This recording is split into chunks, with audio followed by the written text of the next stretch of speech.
showing up and you're creating Hey, this is a live show and I'm stumbling on my words. Listen, nation, if you're showing up and you're creating nonstop, but you're still broke, you're burned out, and you're doing the wrong things, well, this show is all about it. We're going live right now. We're going to help you get up, get after it, and hit your biggest, most audacious goals. Starting right now, live. Mornings in the Lab with Keith, Jon, and friends.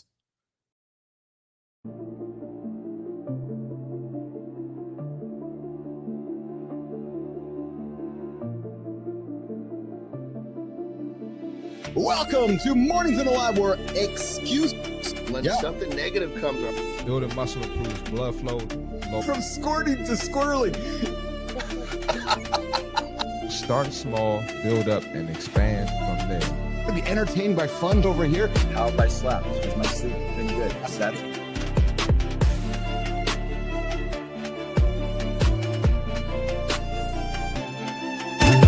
It doesn't come from breaking the rules, you guys.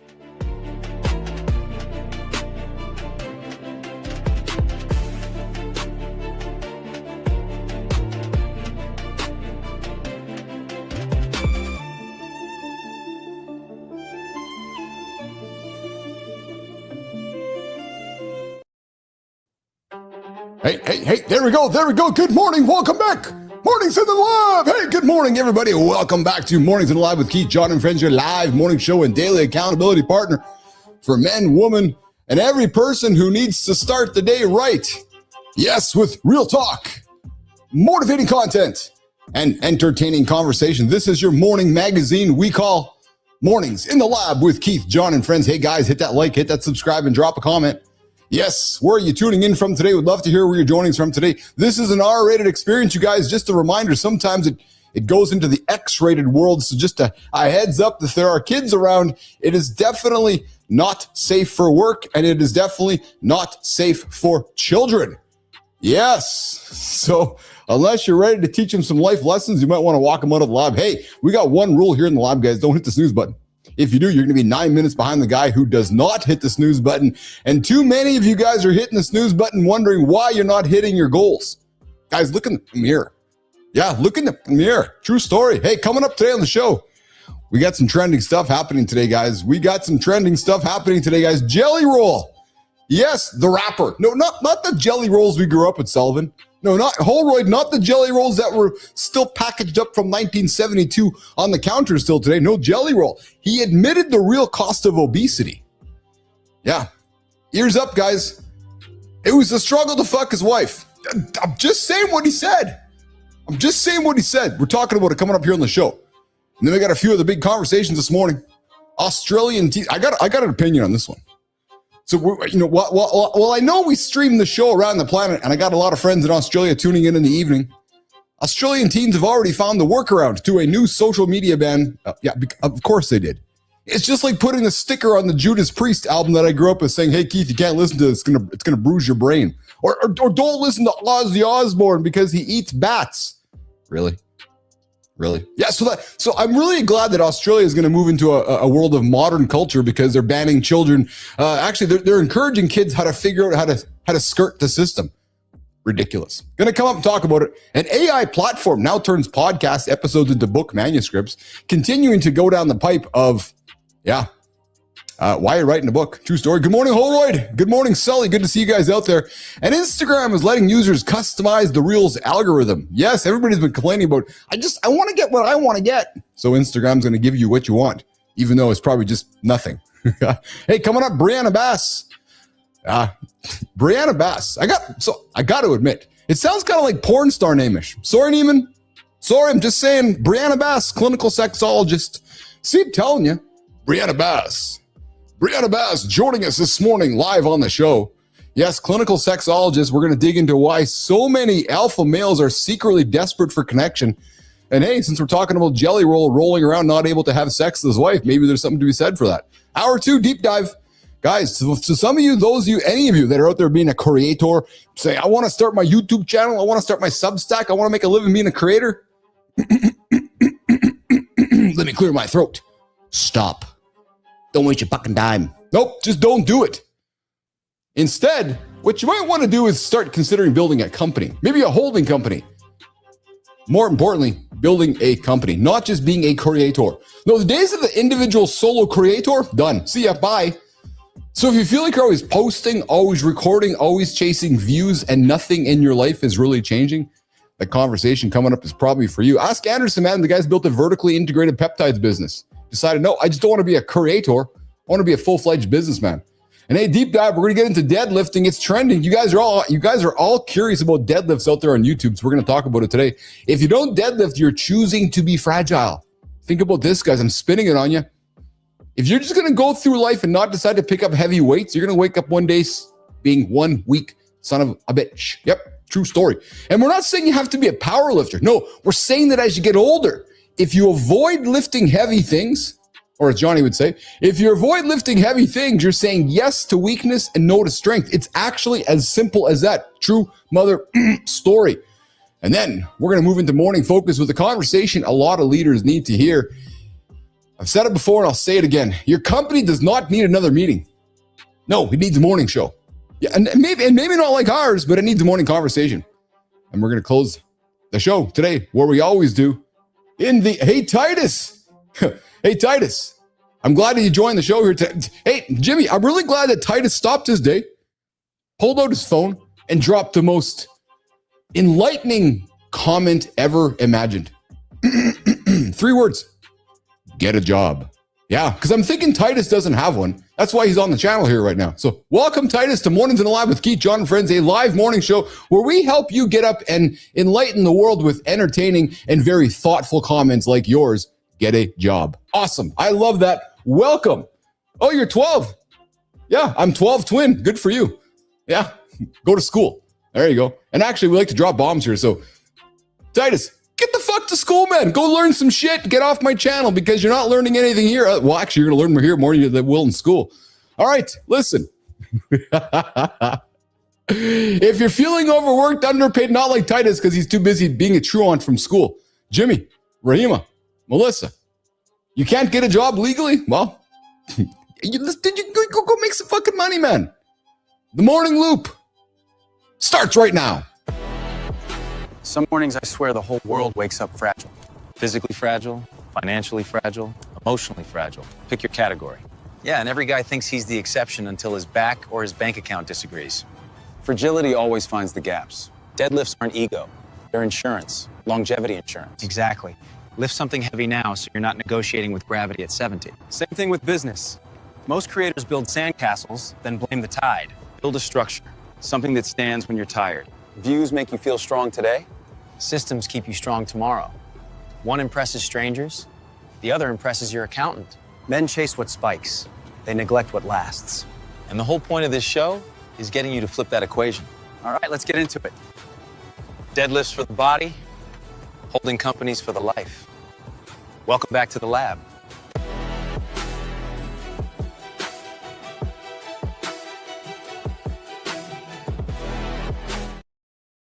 Hey, Titus, if you're still being a truant from school, in 2 hours from now, we open the phone lines up. Not that we're inviting the 12-year-old to join the show this morning. The phone lines are going to be open in the second hour, 431-300-3005. Yes, we go back to 1986 every day on this show. We open up what we call the phone lines. Yeah, it's this thing where you dial the numbers and they initiate a conversation. It's called the telephone. 431-300-3005. Good Time dropped me actually, Jimmy, I got a video from Good Time that I forgot to give you. We'll get that on the show here tomorrow. But you guys can join the conversation. Second hour, we're going to open up. And of course, the Morning Dinner Lab community is open. I see Holward out there. I see Sullivan out there. I see Titus out there. Melissa's out there. Come say hi in the comments, you guys. Come say hello. What is shaking? What is shaking? All right, Jimmy, let's get this thing started with this AI platform thing. Yeah, that turns podcast episodes into, listen, before we drop it, Jimmy, we all know how Uncle Keith feels about writing books. Haha. Yeah, go write your book. Go become that bestseller by filling up your closet with a bunch of great books you've bought yourself or the garage or whatever it is. But hey, there's an AI platform now that's going to turn your podcast.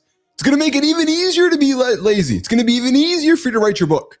Jimmy, what's this all about? The platform that turns podcasts. Podcasters just got a tool that turns their episodes into book manuscripts in hours. That can be leverage if you treat it like infrastructure, or another excuse to create content nobody actually reads. We're asking one thing: Is this the moment your ideas become assets or just another format for noise? I love that. It's just another book that nobody reads. It's true.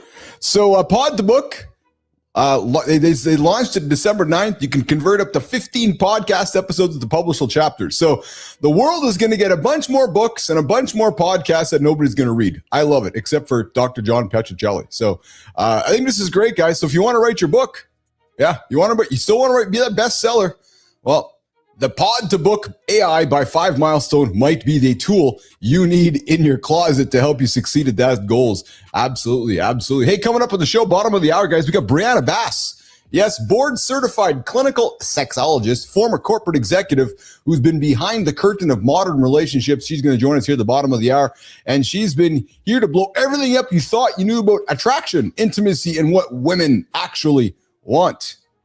Yeah, they want the handsome chief. True story. Yep. Hey. All right. What's up next on the conversation desk, Jimmy? Surprise me. Let's get after it. Australia just pulled social media from everyone under 16 overnight and called it protection. By breakfast, they had VPNs, borrowed accounts, makeup hacks, and workarounds tech companies did not beta test. You can block an app, sure. What happens when you block the one place some kids feel seen? All right, so Petro's already confirming what we already know. Podcasts into books is a completely stupid idea. He won't even read 1/4. So we're going backwards with technology. I love it. I see Johnny here. Dude, we should let just Johnny sweat there in the green room. Let's bring the bugger up. What's going on, Anderson? Good to see you, brother. Look at that. Zero hesitation, zero mercy. That's the kind of morning that changes a man's DNA. They move like discipline already lives inside them. That's exactly what the Winter Arc should feel like. The guys at the Life Center train before sunrise. They go harder than most folks manage their entire lives. Before sunrise. That's discipline, real discipline, shaping actual men early. Early? The only thing that should take shape early is morning wood. We need that.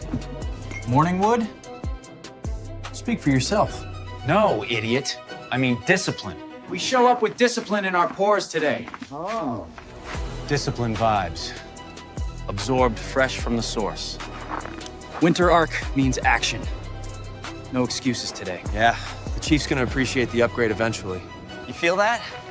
Real high-performance energy everywhere. Yeah. This Winnipeg cold can't be good for penis health, though. Absorb everything you see. Small things eventually become big things. You're getting philosophical on me, bro. Loosen those hips, champions hinge cleanly. My hinges are frozen solid. Those stairs are absolutely calling my name. Mine too. Pretty sure they're begging me to sit instead. That's it. We're staying here all day. Real immersion? Builds discipline. Depends on what you get yourself immersed in.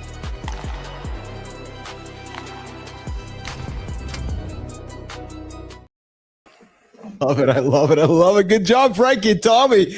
What's going on, Johnny? How are you, pal?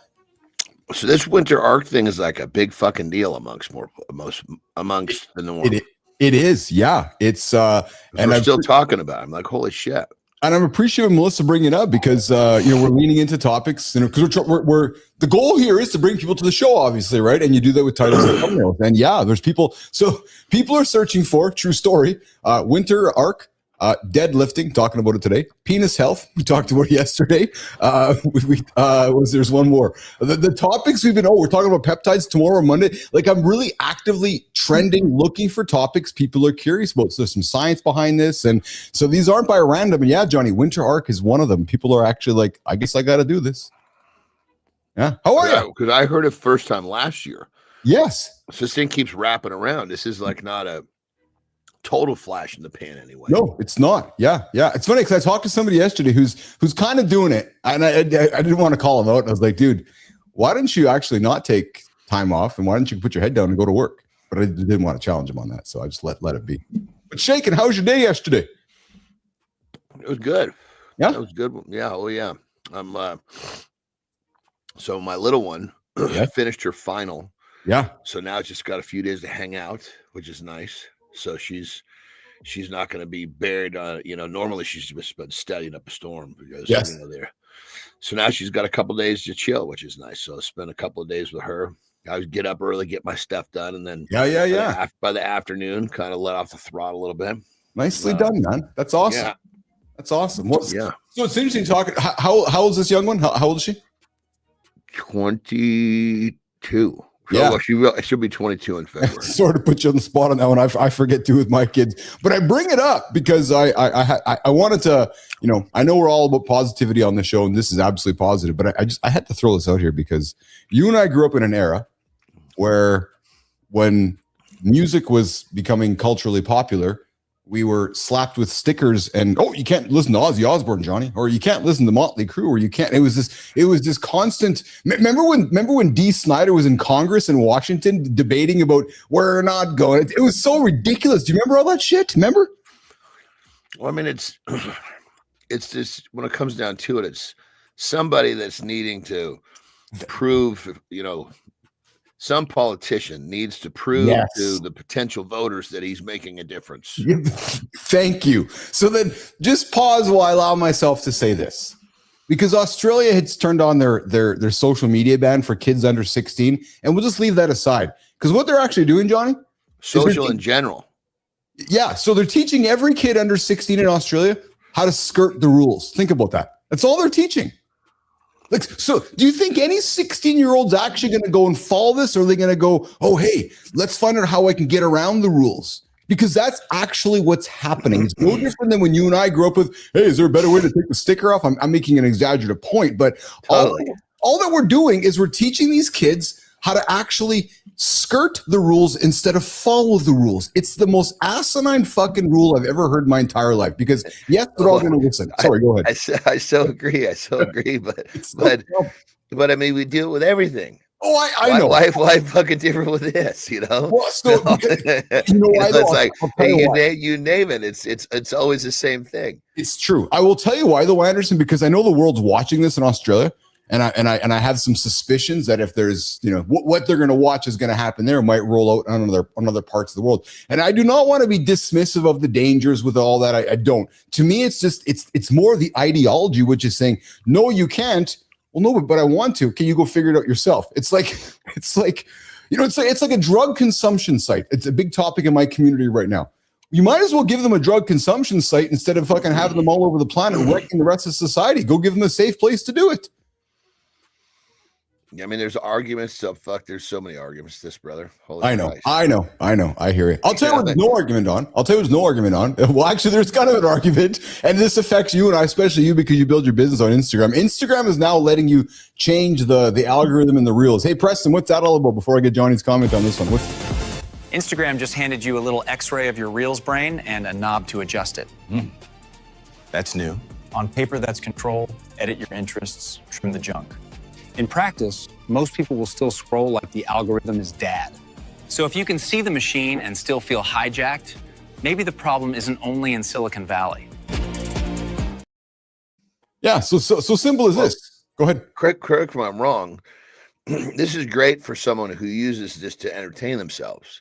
Doesn't make a difference for me. I don't watch it. No, but I believe though, Anderson, you could. Okay, so maybe yeah. So I'm thinking you're right. So because if I can alter what's on my feed by what coming I watch, to you, but you can't convince me to change what's on mine. Yeah, you're right. Yes, I'm sorry. You're right. So as a creator, it doesn't benefit you. As the consumer, it benefits you. Yes, because you can toggle what you're receiving instead of what you're distributing.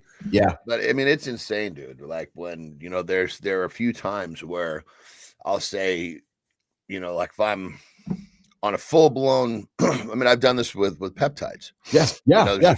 There's a few people that really know their shit, Yes. And even with the people that know their shit, you still have to kind of, line everybody up against each other because it's all new information.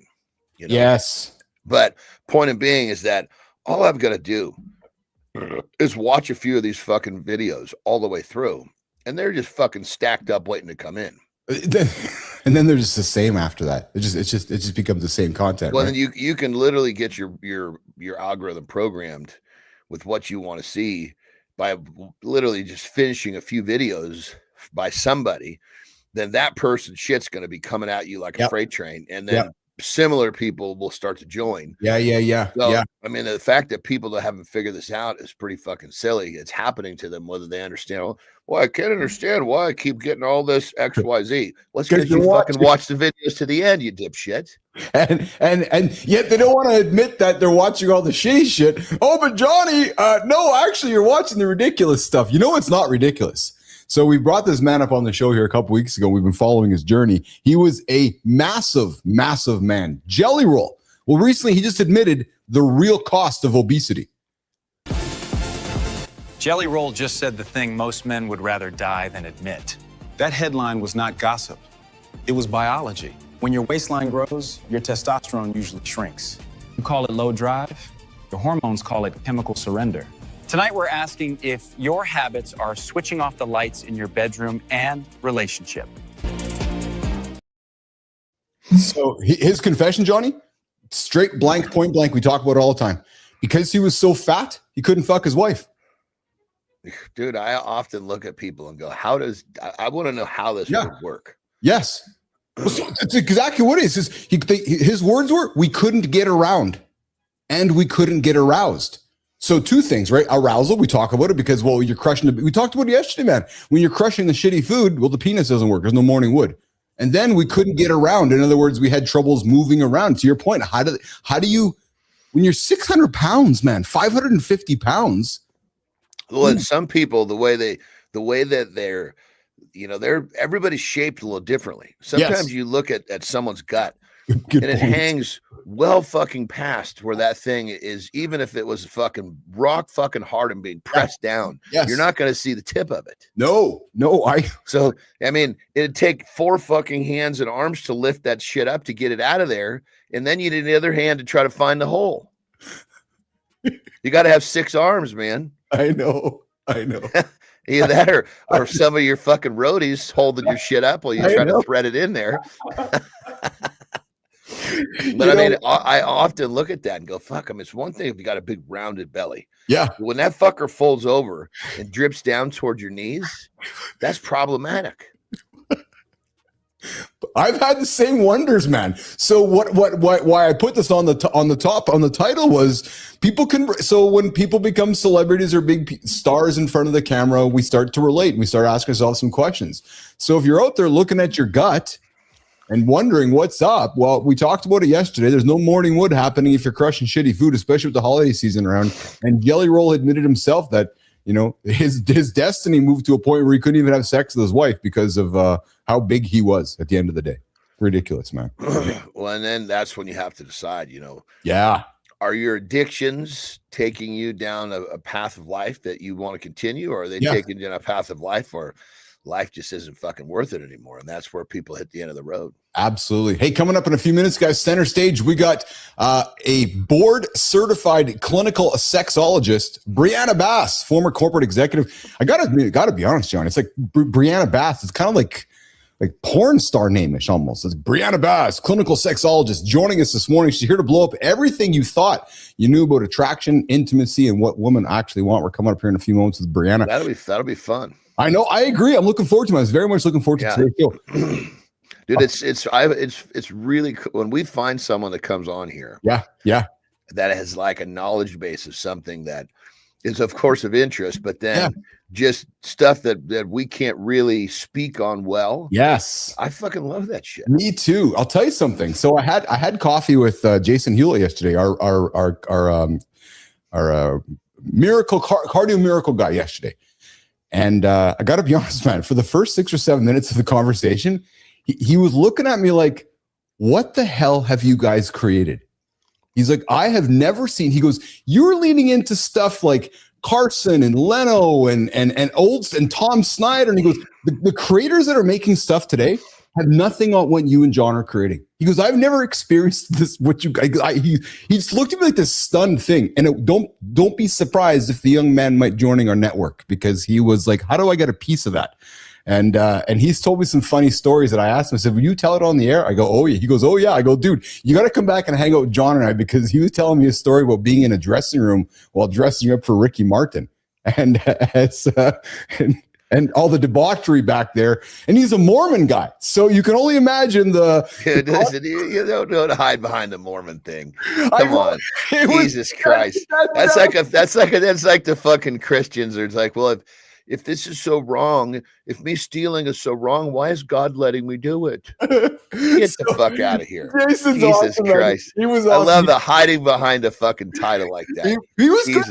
No, I think he'll surprise you. He's going to come back. No, I'm just saying the Mormons, the Mormons are going to have 17 fucking wives. I mean, Christ, they get to fucking soak. They could look at all the fucking, their guardrails on monogamy is like fucking like they're all almost gone. So when you say Mormon, to me that says this motherfucker has got some fucking roots going in a whole bunch of different directions, literally. He says the fact that you and John were debating what's the proper term to call the young man the man you're going to throw across the room. He says whether it was dwarf or midget or these. He goes, I couldn't grasp what the hell. He goes, I was wondering what era I was stuck in. He's like, was it 1980, 2020? He goes, what you guys are creating is unbelievable. Coming up, Brianna Bass in a couple of minutes here on the show.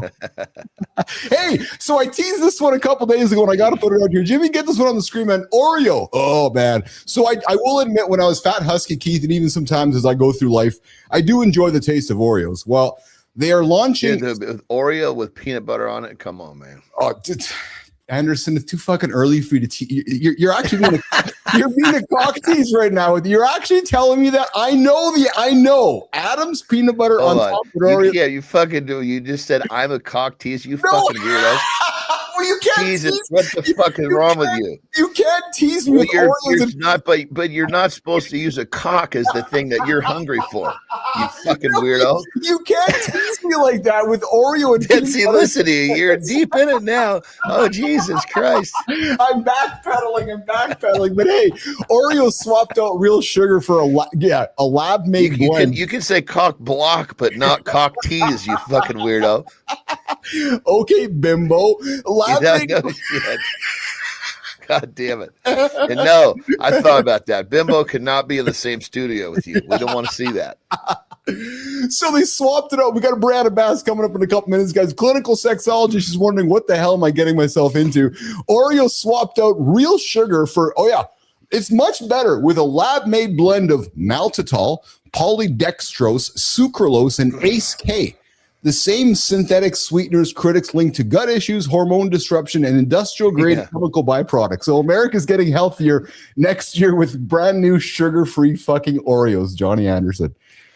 I mean, I'll tell you, brother, some of that stuff, it's like, we've talked about that. Yeah. And you eat too much of that stuff and you're not leaving the toilet. No, not at all. No, not at all. Hey, Jimmy, what happens if you don't keep your heads up when you're driving? Johnny, just quick before we bring Brianna Bass in, some drivers in Florida 2 days ago driving down the freeway, and just doing their normal thing, and they didn't look up. And I'm extending my cue here so Jimmy can get this thing running here. But they're just driving down the freeway in Florida, and little did they know that there was going to be something that was going to drop down on them. And check this out. This is ridiculous, man. Watch. Oh, yeah. I saw this, dude. I saw it on the car. Fuck, man. Somebody sent me that. I was like, what the fuck is that, dude? So the person lived. So good enough is that the guy flying the plane lived and the person in the car lived. So, but you never know. Like, dude, he didn't have many options because he was coming down quick, and it was like he had no intention of landing anywhere but something flat. He didn't want to hit that car. He knew it was going to make his landing much worse too. Yes, you know, exactly. All right, okay, we got Sophia Grant patiently waiting for us. Brianna Bass patiently waiting for us. Johnny, we got about an 80-second break here. We're going to introduce our upcoming guest, Brianna Bass, sexologist, clinical sexologist. Sophia, let's get after it. You can build a career, stay in shape, and still scroll dating apps at midnight wondering why nobody really knows you. Somebody looked at that quiet loneliness and thought, What if we treated relationships with the same ruthless clarity as business results? That somebody is Brianna Bass, founder of the Wellness Institute, blending clinical sexology with direct, transformative relationship work. Before therapy, Brianna led high-stakes corporate teams, learning exactly how ambition, burnout, avoidance, and performance collide behind closed doors. She carried that discipline into clinical training, earning board certification in sexology and a master's in mental health counseling. She's known for translating complex emotional patterns into clear steps that actually shift how people date, relate, communicate, and repair. Her work bridges science and strategy, showing clients how to stop intellectualizing their pain and finally change the patterns running their lives. These days, she works with high-functioning adults who feel accomplished yet disconnected, helping them untangle anxiety, loneliness, and repeating relationship cycles. Brianna understands what it means to appear composed while privately questioning your patterns, your pace, and the stories you keep repeating. Her shift from corporate leadership to clinical practice wasn't a detour. It was a reckoning with what real intimacy and growth require. Her core belief is simple. Transformation only happens when insight meets courage and when people finally stop performing and start telling the truth. Welcome to the big show, Brianna. We're happy to have you in the lab today. Oh, there we go. Brianna Bass, welcome to Mornings in the Lab with Keith, John, and friends. What's shaking, kid? Hi there. How are you? Fantastic. How are you? So tired. Where are you joining us from today? Dallas, Texas. Oh, well, thanks for getting up with us. So you're on Central Time like me. So it's actually pretty early. It's actually kind of late. It's already 7:30 Central Time. I get up at about 9. Oh, Most days 10. So for her, it's early. Yeah. So, Brianna, thanks for hanging out with us. Thanks for making some time and joining us this morning. Very excited to have you here today on the show. A certified clinical sexologist and someone who literally left the corporate boardroom for the therapy room. How did that journey start, Brianna? Yeah. Like a lot of people, I was in corporate America and just thinking there's got to be more to life than this. Yeah. It was such a rat race, politics, all the things. And really what I was doing was therapizing people all day long, getting them to do what I needed to do, building teams, reaching goals. All of that is therapy. There's a lot of overlap. So I thought, can I merge these two worlds and be really successful at it? And I found out that I can. You found out you could. So how did you find out that you could? What was like the aha moment? Well, my undergrad, I had a Bachelor of Science in Psychology. So I did have like some dabbling in that. But really, as I'm working with people every day to like, what's going on with you? Why aren't we reaching and doing the goals that we need to be doing, et cetera? That was me motivating people. And I was the person that friends would go to and pour their hearts out. And guys would ask me for dating advice all the time, and girlfriends and things like that. I looked into it and I thought, can I build a career around this? I think there's a niche and I think there's a gap here. So got my master's in clinical mental health and then went on to do PhD clinical sexology. And I'm a board certified clinical sexologist now. So I work with people that are navigating modern dating apps, the chaos of just like corporate America, right? They're burnt out post-COVID life, marriages. I work with people that are 60, people that are 25, CEOs and lawyers and attorneys and servers in restaurants. So it's quite diverse because all of us are facing, honestly, the same issues. Yeah. What I love about this is you saw an opportunity within something you were doing and realized, hey, I'm not too enchanted with this whole thing, but I'm really kind of digging this little piece that I have to focus on to get this other thing to work. Let's just take this, what I seem to really enjoy, and let's leverage that. That's beautiful. I mean, unfortunately, most people don't have the fucking sack to do it. Yes. Yeah. It was scary. It was ballsy for sure. And I'd gone to therapy myself. I'd gone to marriage counseling myself. And I didn't feel like I was finding in the market what somebody like me needed. Brianna, I'm divorced. You said you went through marriage counseling. If I may ask, have you gone through that journey or did counseling was part of your journey? I specialize in couples today. So I work with a lot of couples. I was married for 10-ish, 11-ish years, something like that. And I went to couples therapy for a couple of those years, trying to save it in like that last ditch effort. And so now, ironically, I help clients every single day rebuild their marriages, relationships, connect, and not just sex, but all 8 forms of intimacy. And they come to me and they're desperate. Often I'm the last knock. I'm often the last attempt. They've often been to multiple therapists before me. That's not uncommon. So we get to work. It must be quite striking where you are instantly relatable when somebody sits down with you and you can share your experience. Instead of talking clinically, you can say, I've been through this, and I'm making some assumptions here that as you went through your experience, you noticed gaps, and you're like, wait a minute, I can't get this, I can't get this. So John, what's a good business person do? Solve the problem herself is what I'm suspecting you did. Yeah, that's exactly right. So I have to balance oversharing with clients. I don't want to overly, let them into my life. Yeah.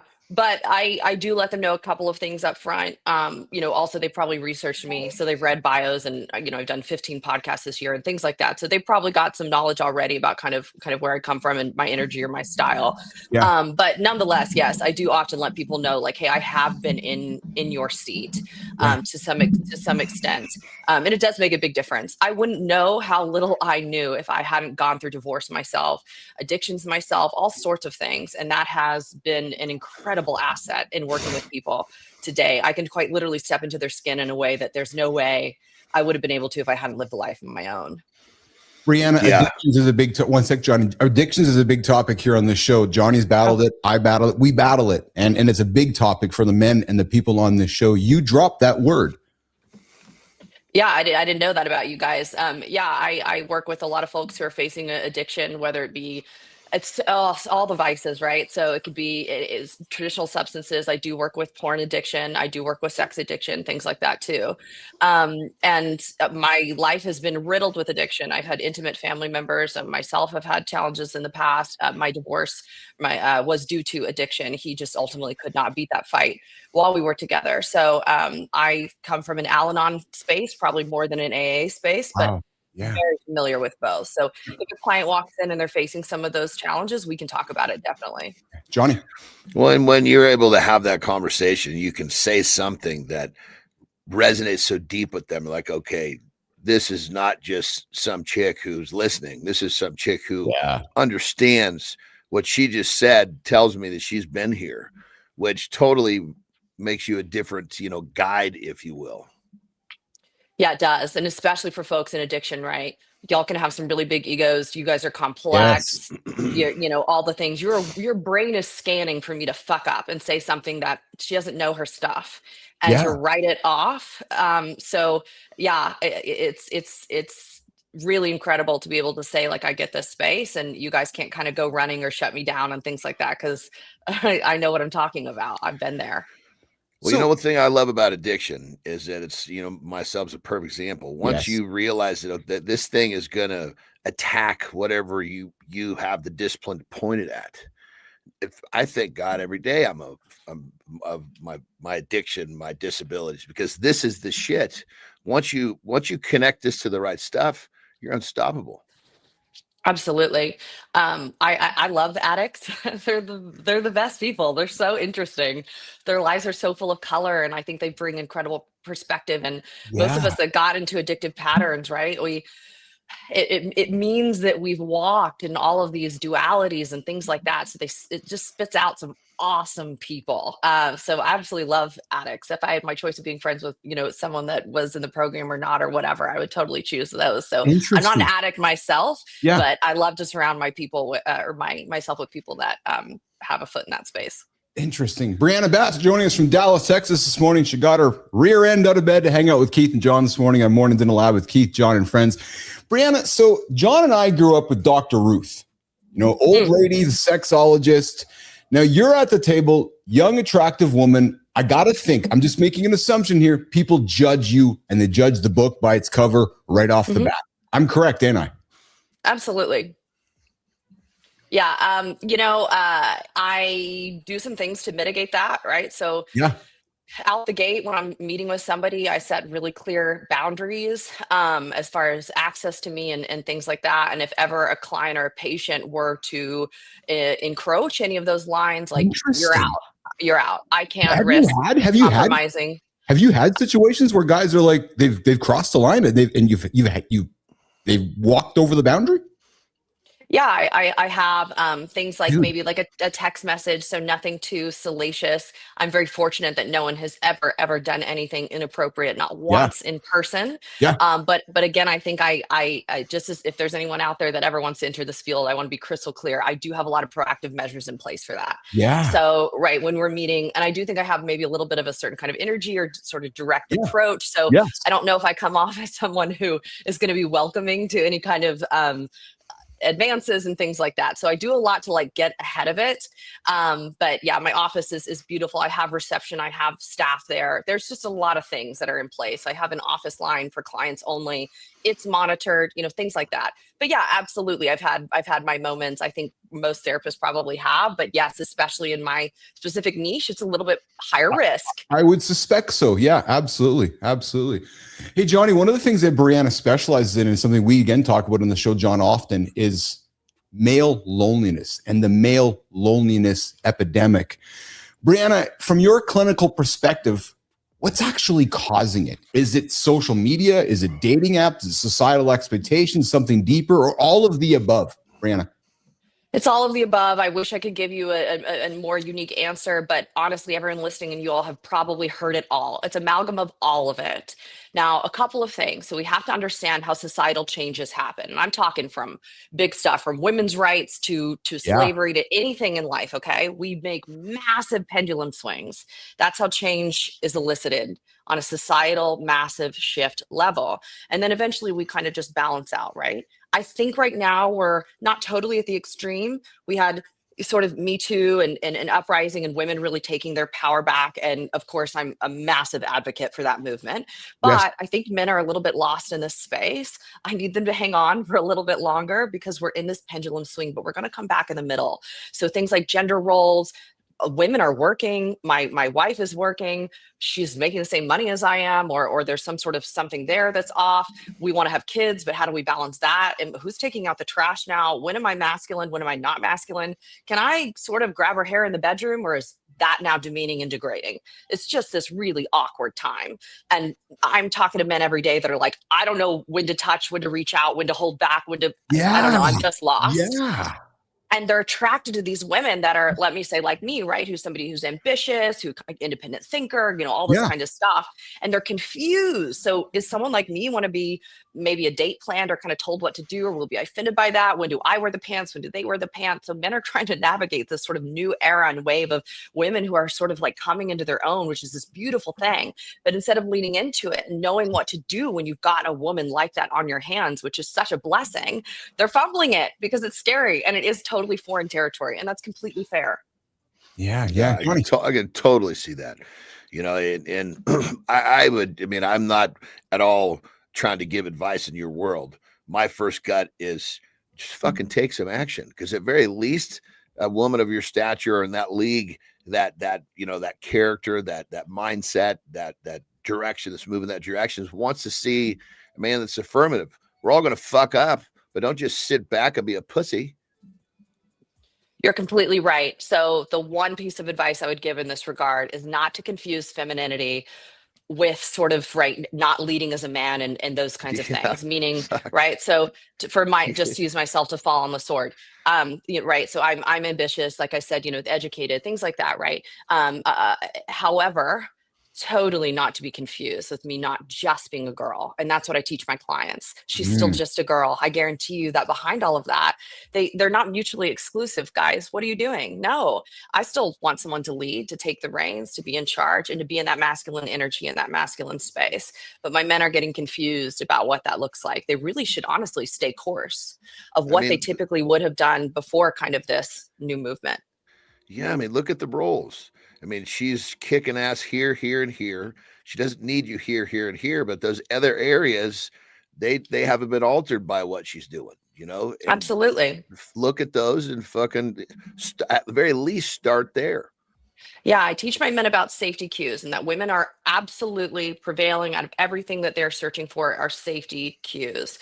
We are still, unfortunately, biologically and primally driven in our brains by these still like caveman, Neanderthal type of reasonings. Seems ridiculous. I don't know why our brain is doing such a shit job of not like catching up that we're in 2025, but it's not. So Point being, right, I'm still wondering, can this man provide resources, protect my family? Can he lead? Is he safe? Do I have Can he psychological go kill safety? us a fucking zebra when it's time to eat? Yeah, exactly. Protect our brood, right? Lead our tribe. Yeah. So come at it from a mindset of that. None of those things encroach upon me having my own ambitions and my own career. Those have nothing to do with each other. So men need to stay course, do what they know to do in that regard, and step up and lead. And do not confuse her femininity with also her power. If anything, if you can find a woman like that, harness it. But then Hey, real quick, loving this, but damn it, I'm not going to make it till the segment's over. I got to go real quick. You go, Johnny. I thought I was going to make it. I was a judgment call, but the conversations got me all stimulated, and now I got to go. Johnny's going to sneak. So, Brianna, we have some fun here on the show. Johnny tends to drink lots of water, and then the restroom calls him throughout the show. So it's part of our experience. But I want to continue with this because this is awesome. You are fantastic. But yet, Brianna, men are told to be alpha, go and be strong, go and protect the family, go and kill the zebras, like Johnny would say. But then we're labeled as emotionally unavailable. Yeah, absolutely. So, like, what do you want? Like, what do you want from me, woman? I'm you know what I mean? Because like, what do you want? Right? Fair, very, very fair. And this is exactly, it's funny you say that because it's exactly kind of what I've been talking about without talking about it, which is this whole confusion. Yeah. And everything seems like competing, and right? You want me to be sweet and soft, but lead and alpha and choke you on occasion. What? Yeah. I can't keep up. Yes. Yeah. And then if I can jump in with here and we don't lean into politics, we lean into the culture of fun. And then just 2 days ago, you saw manly men in the airport in DC doing pull-ups, right? To promote a healthy lifestyle. Then you have the other half of the population going, well, I can't do a pull-up. So, and don't get me, and you can read between the lines in this because the man that's doing the pull-up might be the guy going to kill the zebras. You follow me? So it's like we're constantly being confused, Brianna. I know. I hear you. This is the pendulum swings I'm talking about and how it's just kind of a mess right now. So stay with me. Earlier when I was talking about the safety cues, okay? Yes, Just a second ago when I was saying we're scanning for safety cues. Yeah. So some of those were more tangible, like can you literally lead? Can you literally kill the zebra, as you were saying? Yeah. But another one of those safety cues that I was talking about that's like top 1, top 2, top 3 is psychological safety. So you cannot have that if a man is emotionally unavailable. So you're going to have to figure it out that you can't be alpha and have, no emotion and be embodying, stoicism and all of these things. Yeah. And then be connected intimately to a partner and in all of the ways that intimacy shows up, not just in the bedroom, and be desired by your partner. It's also not sustainable for long-term relationships. Long-term relationships are sustainable based on deep connectivity and vulnerability. So you cannot have that existing if you have an emotionally unavailable man. That's not going to work. It will work for a while and then it will not work. You won't be able to resolve conflict, things like that together. You'll slowly get more distant. You'll be sleeping together, 3-4 times a week, and it will go down to 1, then once a month, and then you'll be in my chair. So we need a couple of things here. That psychological safety means emotionally available men. Can she come to you with her makeup off and her darkest moments, because this is part of leading, and you catch her there? If you are not emotional and you haven't worked on that part of yourself, don't know how to access it, tap into it, no, you won't be able to catch her, and she will smell it, she will feel it, and she will look elsewhere. Wow. Brianna Bass dropping nuggets this morning, dude. I'm really glad you got your ass out of bed to hang out with us, man, because I could have you here all day. I'm telling you right now. So let me ask you this then. So if you could change, and just so you know, John's listening to us, so don't be surprised he comes back and just jumps right in and just keeps going with this thing. So if you could change, Brianna Bass, could change one societal belief about masculinity, emotional health, what would that be today? Oh God, on the spot. Come on, kid, you're the expert, man. You said one. So, I can talk for hours. The one thing, probably what we're talking about, right? I would just want men to have clarity around what it means to be a masculine man, specifically in the space of that emotional regulation, right? So there's nothing sexier And again, this is all leadership qualities, guys. This is all leadership. So there's nothing sexier when we look at a man, right, who's been hit with a crisis. The tribe has something going on, whatever, or she's messed up, or a kid's made a mistake or something, and that man is emotionally regulated. Men are confusing emotional regulation with what they perceive stoicism to be, or complete quietness, or the absence of emotion. They're thinking a crisis, I'm silent. That's emotional regulation. No, it is not emotional regulation. Emotional regulation is experiencing the full human spectrum of emotions. You are sad, you have hurt, you have pain, you're expressive about those things. Imagine having a wife who she's in crisis or something, and instead of you perceiving, I'm going to be emotionally regulated, be silent here and just quietly lead or whatever, problem solve. Instead, you did both, and you're emotionally regulated in a way that looks like this. Honey, I can't imagine what you're going through right now. If I could carry it, I would for you. So here's what I'm going to do. I'm going to take care of X, Y, and Z. Is there anything I'm not thinking of right now that would make you know and feel more confident about how we're going forward here? That's an emotionally regulated man. That is a masculine, sexy, hot, desirable, psychologically safe man. And that is a woman who will be intoxicated by your presence. Oh, taking notes, Johnny? No, I mean, this is so up the gut. I mean, it's like the whole, you know, what is your thoughts on this? It seems like, you know, in the last handful of generations, we've had these younger generations that are coming up. They've been so taken care of. They've never fucking figured shit out for themselves. So they're used to, especially like, you know, you get a mom who's like a helicopter mom who doesn't allow a young man to figure shit out. So then all of a sudden, next thing you know, he's with some lady who becomes successful and he's looking for her to be his mom. No, you have a fucking mom. You know, when shit hits the fan, you got to show that you're sturdy enough to handle it, sturdy enough to stand up, sturdy enough to handle the problem physically or whatever's going on, but yet still have the oomph to emotionally support those that are having trouble. And if you were never forced, if you were, or allowed or promoted to do that, how are you going to figure this out once you're married? Yeah, the great resilience debate that we're all having right now about the younger generations of men, right? Because, you know, probably Keith and I's generation, we're probably same age, might be older than you, but we were raised, no one cooked me dinner. They were like, you know where the fridge is, you know, use your resources. So it's a different kind of thing today. So now my generation or the younger than me are all having kids, and we're going like, that didn't feel good. So instead, I'm going to say, what would you like to eat? I'd love to make it for you. And pendulum swing, way too big. Now we've got people that can't wait in lines without becoming disgruntled. There's no self-soothing. And right, when we're hit with inevitable life crap, we can't manage it. And we're not, keyword, emotionally regulated. That is resilience. So you're seeing a lack of resilience in the younger generations. And I would agree with that from a personal opinion standpoint. Yeah. Brianna Bass joining us this morning, clinical medical psychologist, hanging out with Keith and John this morning. Johnny, Brianna has dropped the word that you and I both lean into. We love the principles of it, and she's dropped it twice on this show in the last 7 minutes, and it's stoicism. Brianna, as a female, clearly that word means something to you. It sounds like you perhaps practice it, you talk about it.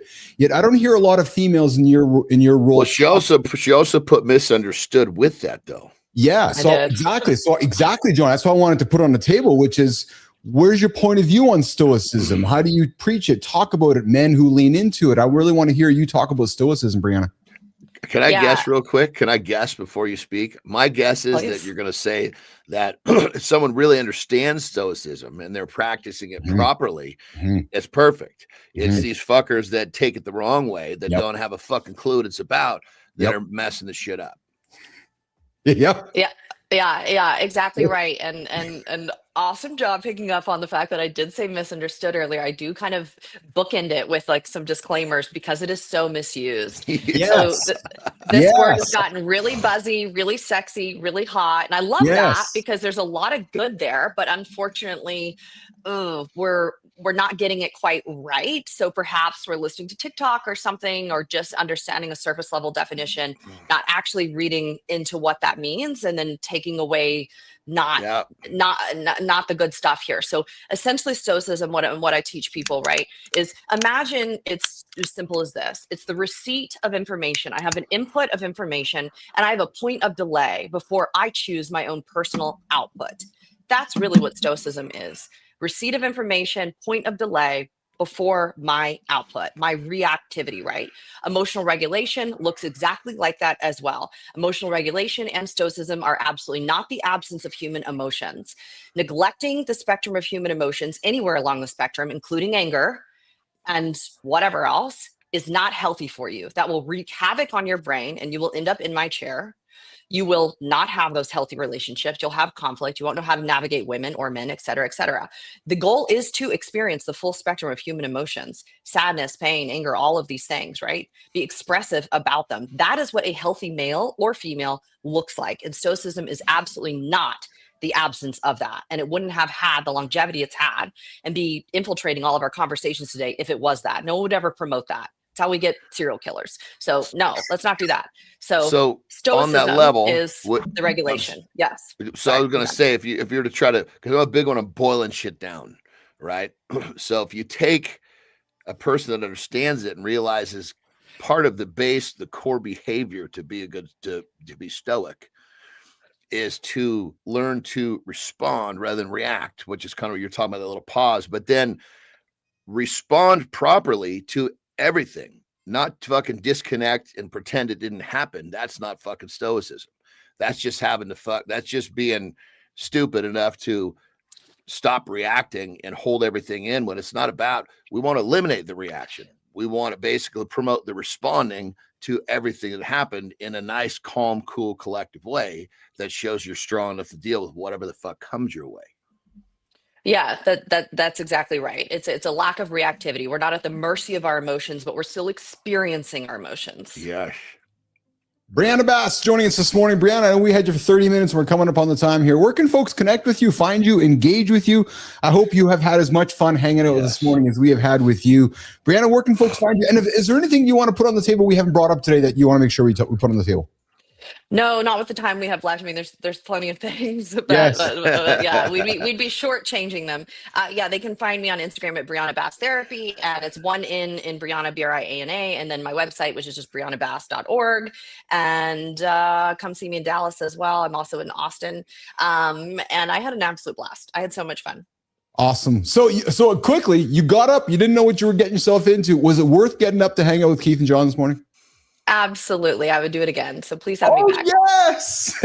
We're doing something a little bit different, a little crazy here. And I just want to say on behalf of the team, before I throw it to Johnny, I'm very grateful. I actually do got to joke with you for a second, though, because you did throw Jon under the bus a little bit. You thought that me and you were the same age and maybe not Jon. Well, actually, the reality is Keith and Jon are actually the exact same age. So I know that I'm the younger, handsome looking one because Jon's busy catching zebras. I'm back in the tent making sure my face looks good. So. Yeah, the question was, and the sunglasses.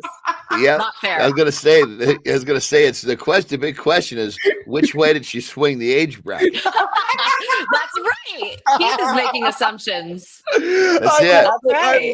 I love it. Brianna Bass, thanks for hanging out with us today. Lots of love from us to you, and I really appreciate you. Come back, hang with us again sometime, okay? Thank you so much. Awesome. Thank you very much. It was wonderful speaking with you today.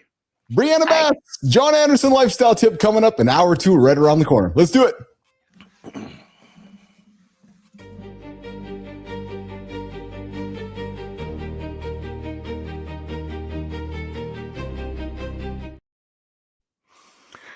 So we talk about this often, but we're going to talk about it again. We talk about responding versus reacting. Well, it's kind of just had that brief conversation when we're talking about stoicism with our last guest. Well, here's the thing. If you live a reactive life, meaning something happens and you react, that reactivity is oftentimes, very possibly most times, going to be associated with a stress hormone coming out of your brain. So if you're one of these people who wakes up and just starts reacting, you're living in a very, very, we call a reactive space, which is also filled with cortisol and stress hormones. And for the most part, not going to bring you the peace you're looking for. But here's the thing. Most people that live this way, they don't even understand they're doing it. Let's use driving in traffic as I thank God I don't do that dumb shit. But the bottom line is there are a lot of people who do, and they spend all their time pissed off at the other drivers, flipping people off and blah, blah, blah, when you got no control over that. You're better off that's like the perfect breeding ground to learn to start responding rather than reacting. Maybe the guy that cut you off, maybe he made an honest mistake. Maybe he didn't. Can you change it? No. So don't get all fucking bent out of shape about it. Did that person have the power to change your mood?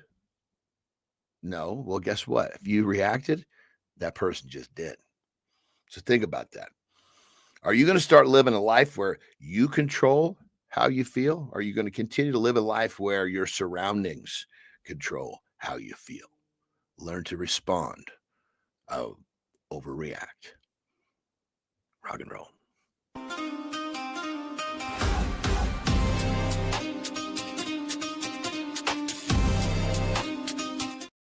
All right, everybody, welcome back. Welcome back to hour 2 of Mornings in the Lab with Keith, Jon, and friends. We just wrapped up hour 1 with Brianna Bass. What a wonderful conversation, guys. If you're just tuning in, where have you been, baby? Here's what you missed. We talked about Jelly Roll's honesty about obesity, and he couldn't have sex with his wife because she's too fat.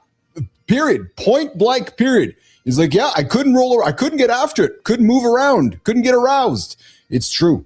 We got talking also about AI turning podcasts into books, Instagram letting us control the algorithm. Of course, Brianna Bass came in and opened a real conversation about why alpha energy often has loneliness sitting right behind it. And we're going to have a chat with Jon about that in a quick second. Coming up, guys, stop being a creator. I'm going to ask Johnny about the moment he said, I'm going to stop doing this and start building a vertical business. Because guys that are starting out in the creator world today, stop just doing the one thing. Think about creating an entire business. And hey, if you don't deadlift, you'll be choosing to be fragile. Jon and I are going to have a conversation coming up later on in the hour here talking about deadlifting. And after that, morning focus, why your company doesn't need another meeting. It needs a morning show. Maya Ray is joining us for Community Corner at the bottom as well. And hey, if you're new to the show, like, subscribe, and comment. We've got folks happening here. We've got conversation happening in the comments. So welcome you here to Mornings in the Lab with Keith, Jon, and friends. Jimmy, let's bring Johnny back up. Let's continue this conversation about Brianna Bass. Johnny, what'd you take away from that, bud? I thought she was good. Me too. Yeah. She was on fire, man. Like she was absolutely on fire. And we could have probably talked to her all day. Yeah, for sure. For sure. Yeah. It was, it's, I guess from my perspective, I was just happy that I was able to kind of follow along a little bit. Yeah, me too, actually. Yes. There was a time in my life where I would not have been able to. Seriously? Yeah. Well, because it was if you haven't found who you are, yes, you have the confidence, then, because what she's talking about is, if you're a male and you've lost your confidence, you find yourself doing a lot of nothing. You don't know what to do. And a lot of times you're too scared to do it, or you're the procrastination is just fucking crushing your life. And, the lack of assertiveness is kind of like one of the core problems that she was talking about, yes, not knowing what to do, but then not doing shit makes it even worse. You're actually becoming, I hate the word, but a bureaucrat by doing nothing. You're doing nothing. Yeah. Yeah. I'll be happy to move forward and make a mistake. And if someone tells me I fucked up, hey, wasn't my intention. I did the best that I knew how. Yes. I know better now. So, you'll see that if I make this mistake, it'll be very different next time. And that's what's important. Yes. Yeah. Thank you. Good time. Good time. Put $1.99 on the table. I appreciate your good time so much, man. That's very, very kind of you. Petrocelli comes in and says, where does narcissism work into all this? I agree, Johnny. I was kind of curious about that myself. Just kind of ran out of time. Is narcissism really an epidemic? Well, sometimes the headlines you read, it's like you think it's actually everywhere. And then he says, this is very interesting convo. Would love to have her back. I agree. Would love to do something a little more regular with her. Johnny, I would say too that, I mean this is a compliment to her, if she's listening, that I could see how men would be intimidated by her. And I don't mean that in a negative way. I mean that in a pull your boots up, young man. She's well spoken. She's strong. Listen to what she has to say, and maybe that intimidation is actually a lack of confidence in disguise. Yeah, I mean, I think she just the way that she has herself put together. Yes, she's she's feminine, but she's strong. Yes, she speaks well. Speaks assertively. Yes. She clearly shows that she knows what she's talking about. Yes. And when you're coming to somebody for help, fuck the lie. You don't see these things. You realize you went the wrong direction for help. Yes. So, yeah. I mean, she was good. That's the best I can say. She was good. I agree with you. Yeah. Coming up in a couple minutes, I'm going to get into a deep dive conversation about people stop being a creator, start building a company. I want to have a conversation with you when you started your company. But before we do that, hey, Jimmy, so we got a dumb shit award that we didn't get to in the first hour that I want to put on the table here. And people love taking selfies. Well, I was in Africa a couple years back. And, we didn't do ridiculous things with selfies, but I have a little video here of a tourist in Bandipur. Jimmy, if you got this one ready, man, who learned the hard way after stepping out of the vehicle for a photo. And today's dumb shit award, Jimmy, let's get this one rolling, brother. Somewhere in the world, a man said, "Hold my coffee, I see an elephant." Welcome to today's dumb shit award. Tourist gets out of the car in a wildlife reserve for a selfie. Brother, that's not bravery, that's brain damage on video. Elephant charges, flattens him, keeps moving like he's trash on the road. He lives, then pays a giant fine for filming his own stupidity. India leads selfie deaths, and he still walks toward a charging elephant. Wildlife Reserve is not your selfie studio, brother. Dumb shit award goes to Elephant Selfie Guy. Stay in your vehicle, save your ankles.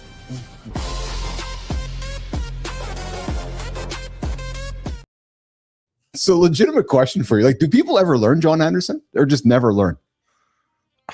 I don't fucking know. I mean, Jesus Christ. I mean, you see some of the shit that just make you wonder what the fuck is wrong with people. No, that's what I mean.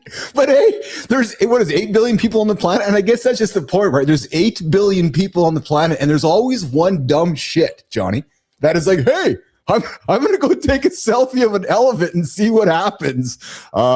If that was an 11-year-old, that would have made a little better sense. But that's my point. Yes, it's a grown fucking man, from what I could tell. Well, it is a grown fucking man.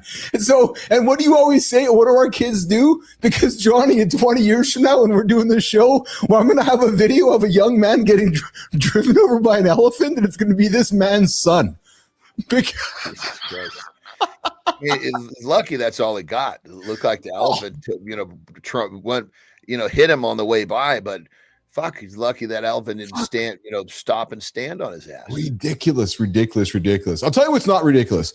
I was really impressed with some decisions you made a few months ago, and I wanted to get into this chat with you about how you decided in your main, and maybe it was an intentional decision, maybe it was a discoverable decision, but you and I'm using some intentional words here, but as you were growing your peptide business, and Jimmy, get this queued up, Jim, before we get into the conversation with Jon and myself, you made a decision to say, no, I'm not just going to be like a creator who talks about peptides. I'm actually going to create a company. And you created a business. And I'm bringing this up because as we go into 2026, 2027, there are creators right now who are still treating their business like the last 10 years of creativity, and it's changing. It's about really creating a business now instead of being a creator. Hold your comments. Let's do the opener, Jimmy, and then we're going to have a conversation about this. Jimmy, let's get after it. Be honest. How many of you have a business that's just you chasing content deadlines in 3 apps? If the whole thing collapses when you get sick for a week, That is not a company. That is overtime. Most of you are renovating the front door every day and still living in a tent behind the house. Creator Brain asks, how do I spike views tomorrow? Builder Brain asks, what can I sell without my face? Followers feel like oxygen, but systems are the lungs. One is hyped this week, the other keeps you alive. So here's the real question. When someone walks through your content, what business do they actually enter, if any? Stick around, we are going to pull this apart and sketch what a holding company version of your content life could actually look like.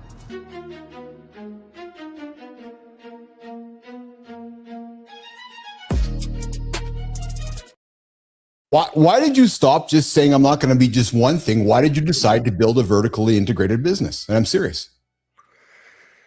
Well, I mean, I obviously I started the whole thing. As I got in there, I started spotting, issues.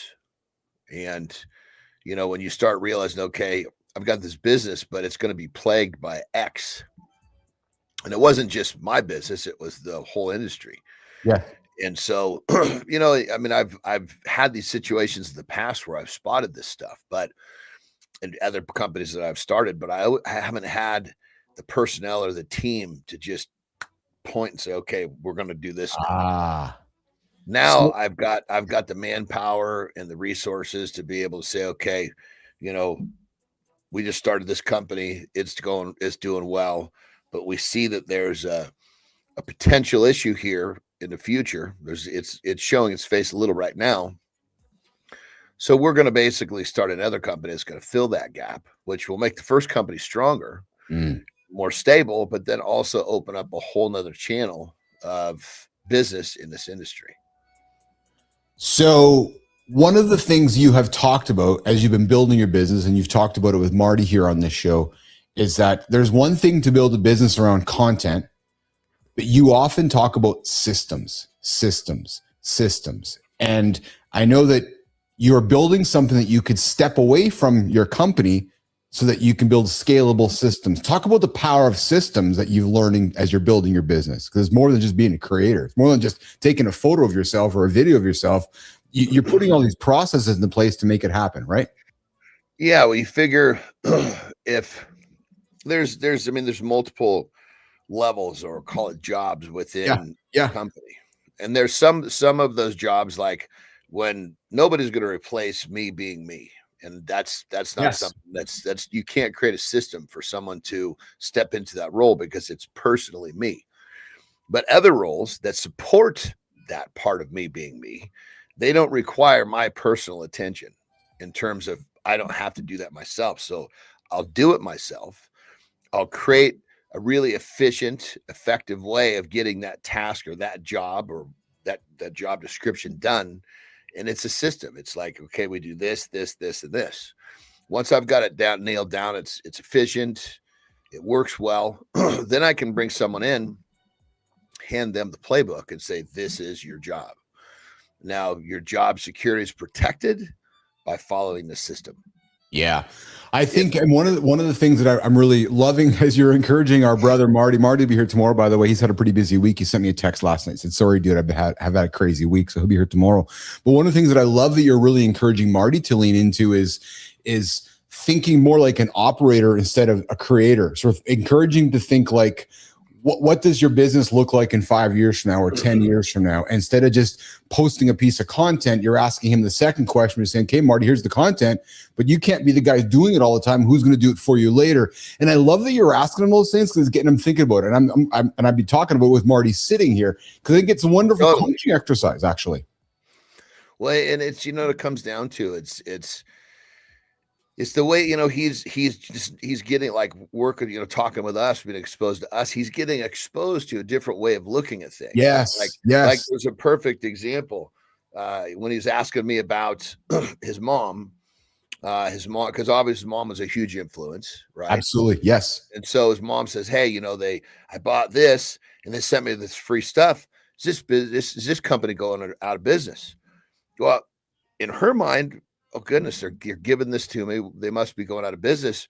In my mind, it's a thriving company. They're giving shit away to get more business. Yeah, right. And of course, I wasn't gonna peel that cap, especially because the root came from his mom. You know what I mean?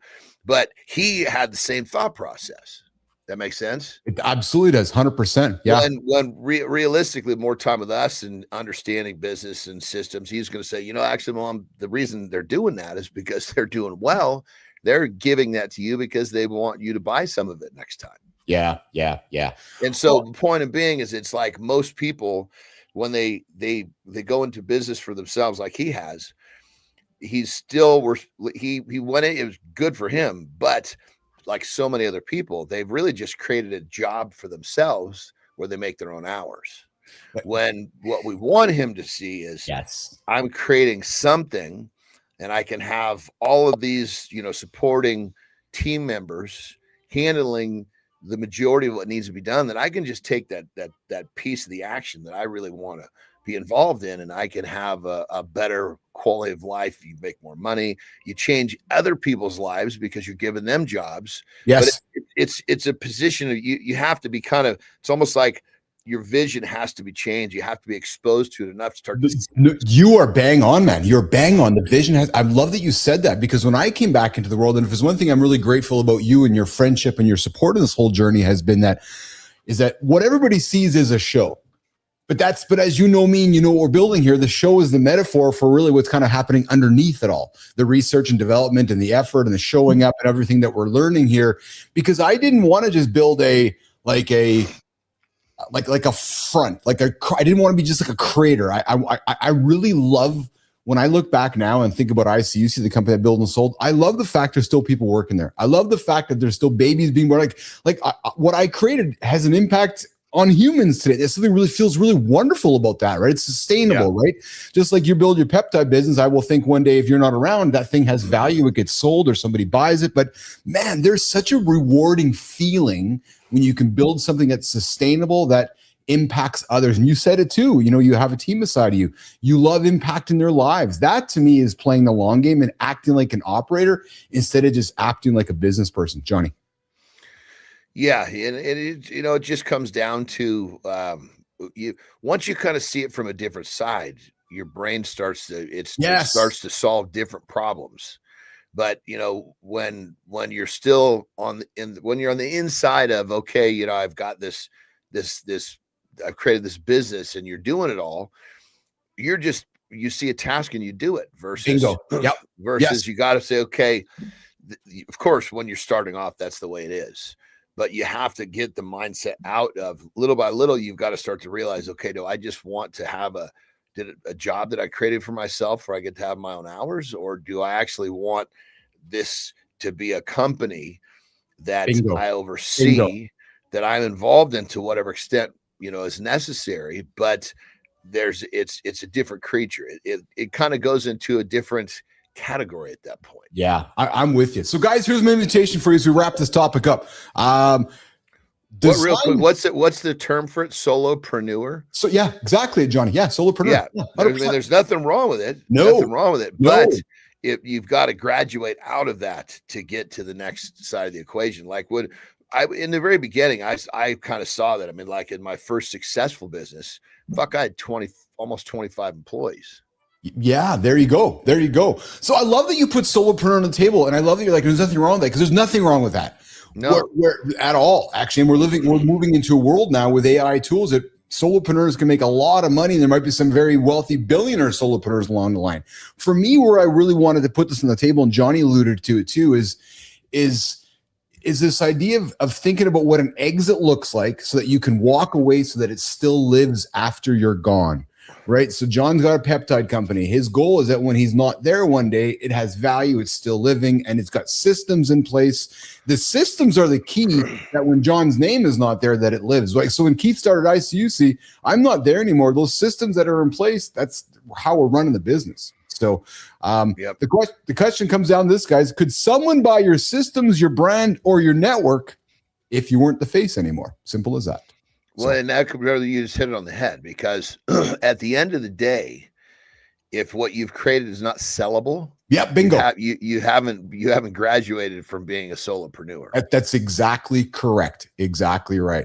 Hey, and that was one of my tests. I mean, I sold my first successful, my first successful company. I sold.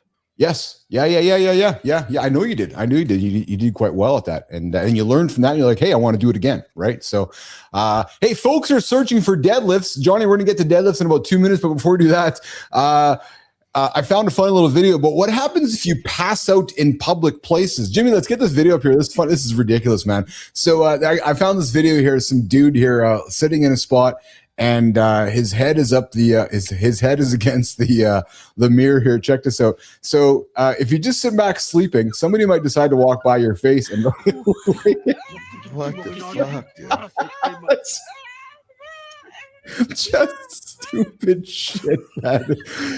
So hey, we all carry cameras. So some guy's walking by, go, I'm gonna fucking put my lighter up to the guy's nose, and the guy's all pissed off. So is that somebody that he knew? I don't. Just some fucking guy walking down the street whips out his fucking lighter and starts filming him. I suspect it's the latter, the way the guy reacted. I don't know, dude. If that fucking guy doesn't have the salt to fucking stand up because some fucking weirdo just put a lighter to his fucking car window when he was sleeping, at very least it should have literally just standing up is the metaphor of standing up for yourself. Oh my love God. of Christ. Oh my God. John, we talk about this often about how we age. Jimmy, get ready for this cue. We talk about often how we age, but here's the thing. If you don't deadlift, I'm thinking, and this is not about being powerlifter, Johnny. Don't misconfuse what I'm saying here. If you don't deadlift, you're choosing to be fragile. I love deadlifts. I talk about them more than any lift on earth. Yeah, talking is your strongest muscle. I'm just conserving energy for my next personal record. You've been conserving energy since before the last Winter Olympics. Here's the truth. If you don't deadlift, you're choosing to be fragile. Fragile? I just call it strategically tender. You can either wrestle a bar now or a walker at 70. Walkers do have wheels though, brother. When was the last time you trained picking something heavy up, not just survive moving day? My back has filed another complaint hearing that.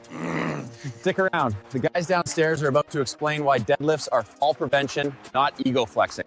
And maybe convince me to actually do mine this week.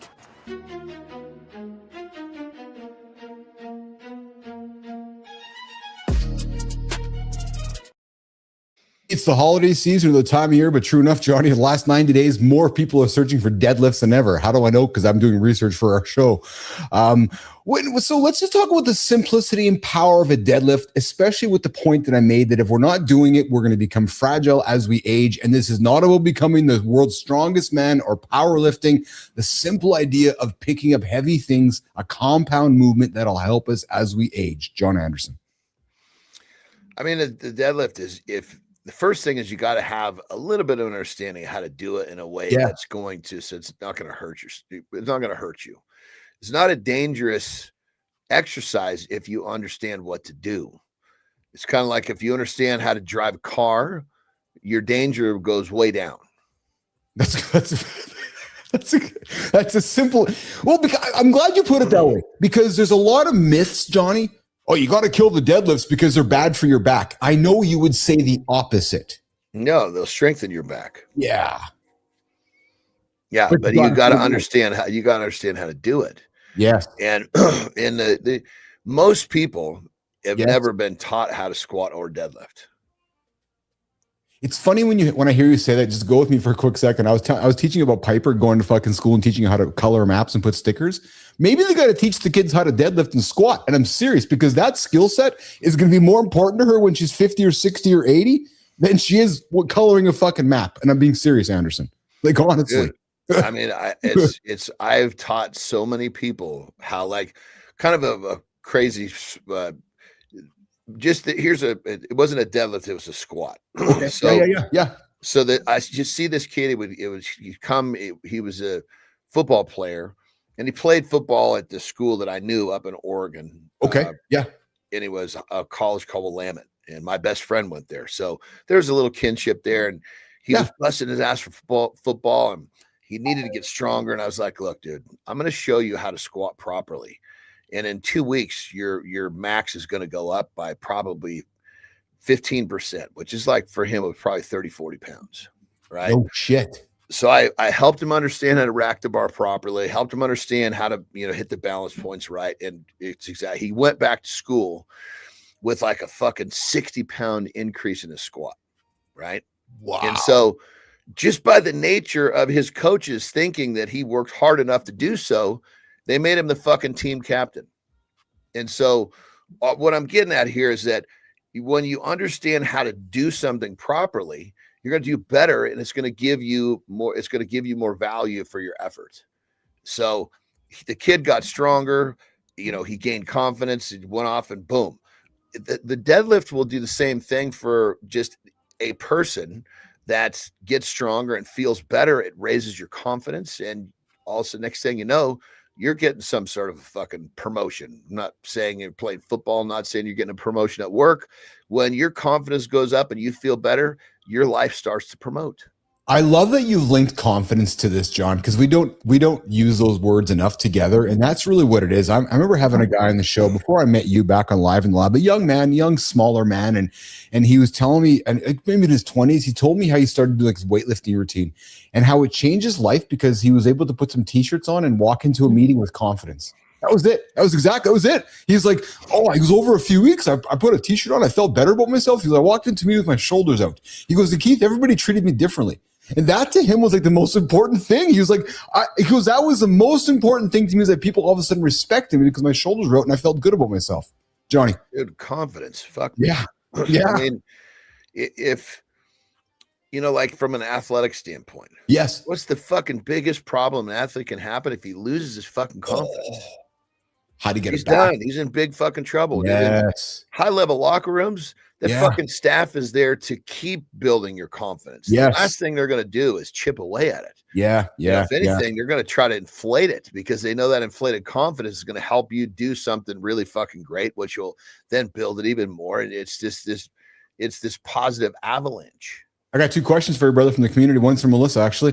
What about when you have herniated discs, Johnny? Is it dangerous or helpful, or what kind of advice would you give somebody who has a herniated disc? I have fucked 2 of them. Oh, of course you would. Yeah. Yeah. They protect those discs. Interesting. Because the muscle's strong around those damaged areas. That's the muscle is like armor. Yeah. Yes. So when you don't do it, those muscles don't get strong. And guess what's exposed without armor? Yeah. Second question from Petro here, Johnny. Some body sculpting dudes like Mike O'Hearn are out there saying to never chest press using the flat bench and only to use the incline. Any thoughts on that one? I mean, first off, O'Hearn knows his shit, point blank. He's a buddy of mine. I've trained with him multiple times, and he's this fucking savage, and he knows his shit, period. Now, I think you got to take what he says a little bit with a grain of salt, because, he does things like behind the head. Like last time we trained, we did on purpose. We did behind the neck military press, right? Oh, yeah, Which, in the whole talk of our time together was, is this bad for the shoulder? Well, if you don't have the fucking flexibility to do it, yes. Now, granted, O'Hearn does reverse grip bench press, right?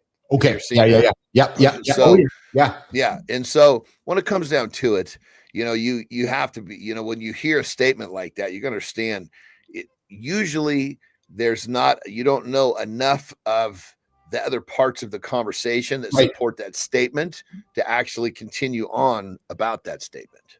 It's and that's what I would say with O'Hearn. I would say that statement probably, did he say it? I'm sure he did, but is it out of context where we're talking? I would bet my left arm that there's a lot of other shit that he said that plays into that. Really what you're saying is don't chase the headline, go read in between the lines and learn more based on not just what the headline says. So, guys, different deadlifts for different bodies. We got conventional deadlifts, sumo, trap bar, Romanian, and kettlebell dumbbell. We'll keep the deadlift conversation happening over the holidays because guys are curious about it. They're asking questions about it. We're gonna get Johnny out of here, but Jimmy, I know we got one last epic spot, guys. Avoiding deadlifts because they might hurt your back is like avoiding driving because there are car accidents. I love when you use the car analogy because that's a good one. Speaking of backs and jumping, John, you told me, what was your vertical when you were at your height? What was your vertical box jump? I could get onto a 52, 53 inch box. Yeah. Which at the time was like basically at little above my nipple. Check this out. Check this dude out. Look at this guy's box jump. Sitting box jump. Watch this. Dude. That's seated. Savage. I knew you were going to say that's why I put it up here because I figured you'd go, holy fuck, that's savage, man. And look what it is after. That's savage. I mean, yeah, look at that. I mean, he did a fucking backflip. He did a backflip. He could have jumped over 5 people laying on the ground. Yes, I know. But you also, too, but you got to watch you do it again. look at the flexibility. He's got his fucking knees up at his armpits. Oh yeah, I see that. Yes. He brought his feet up so fucking high. So he's got massive boost, but he's also got the flexibility that allows him to get his feet up. And if you saw it, his feet hit, and he wasn't even all the way up. He rocked his way up. His momentum from the boost actually able to get him all the way on. Watch again. His feet will hit before he's up there. He's not on there when his feet hit. Oh yeah. Yeah. Look at that. That's pretty cool, man. When you're looking at this shit, you got to break it down. Yeah, you do. Yeah. Yeah.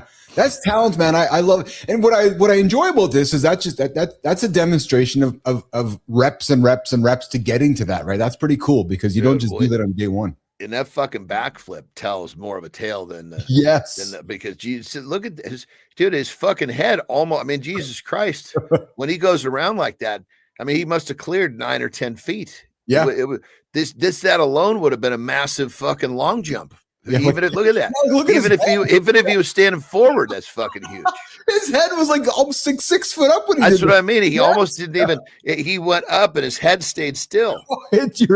When you point it out that way, that is so true. Oh, dude, that's the most impressive part of it. I mean, this is insane. Yeah. But when he turns and does that, that's a different type of backflip. Because watch this, Jimmy. Watch this. Watch his head.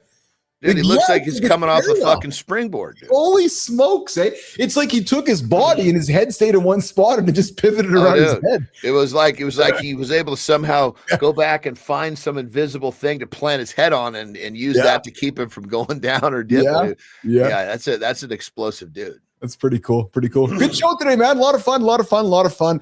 And if there's anything that I learned from the conversations over the last 2 days is you and I just got to keep leaning into what we're doing, brother, because we're making magic and it's working. So, and something's working on the X platform, man. Things are through the roof. So we're going to keep doing what we're doing here. I'm telling you right now. It's fun.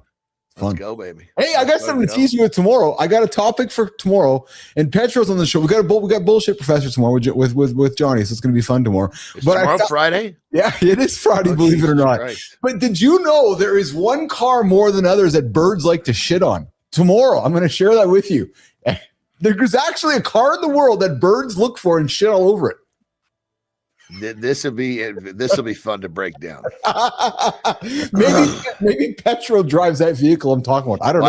I think my guess is that vehicle, whatever its make is, its owners tend to have similarities, and they're parking it in a certain place. They're buying it in some fucking stupid color. It's beyond the make of the car. I think it's got to do with the tendencies of the owner that buy that car. That's funny. That's my first stab, and we haven't even opened the topic. And Johnny's thinking it's full of cigarette butts and packing lottery tickets, and it's full of and fucking McDonald's. Yeah.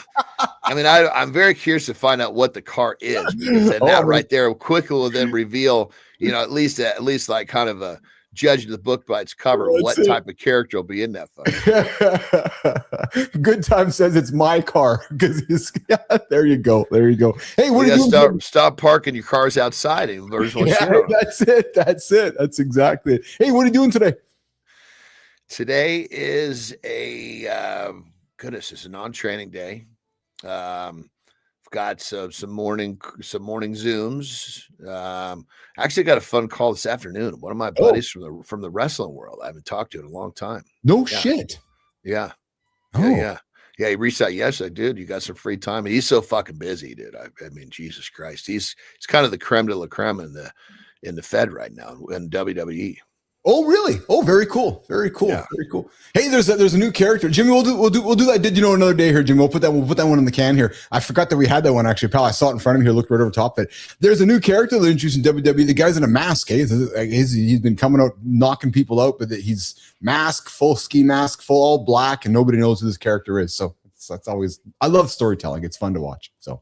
my mom and dad watched the show yesterday and saw the Brian and Gladys character. I woke up this morning from a note from my parents saying, "Oh, I'm loving the stuff you guys are making." So yeah. All right, cool. Brother. You enjoy your day. Lots of love from me to you. A lot of fun. Look forward to hanging out with you again tomorrow. Less than 22 hours. Have a good loop, my brother. You too, pal. All right, Johnny's out of here. Johnny's out of here.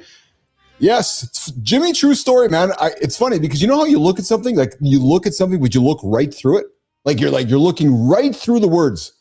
Like I'm staring at, did you know, Jimmy? Like I'm staring at it and I'm talking to John about the bird thing for tomorrow. And I'm looking at it and I'm like, oh yeah, there's did you know?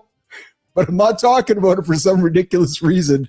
So thank you, producer Jimmy, to keep me honest on that one. We do have a did you know we're going to put into the bank. And I'm sure you guys put all the work into it. Like, Bilous, you didn't fucking use it. Sorry. Sorry, guys. Yeah. Melissa, put your fucking squirrel away.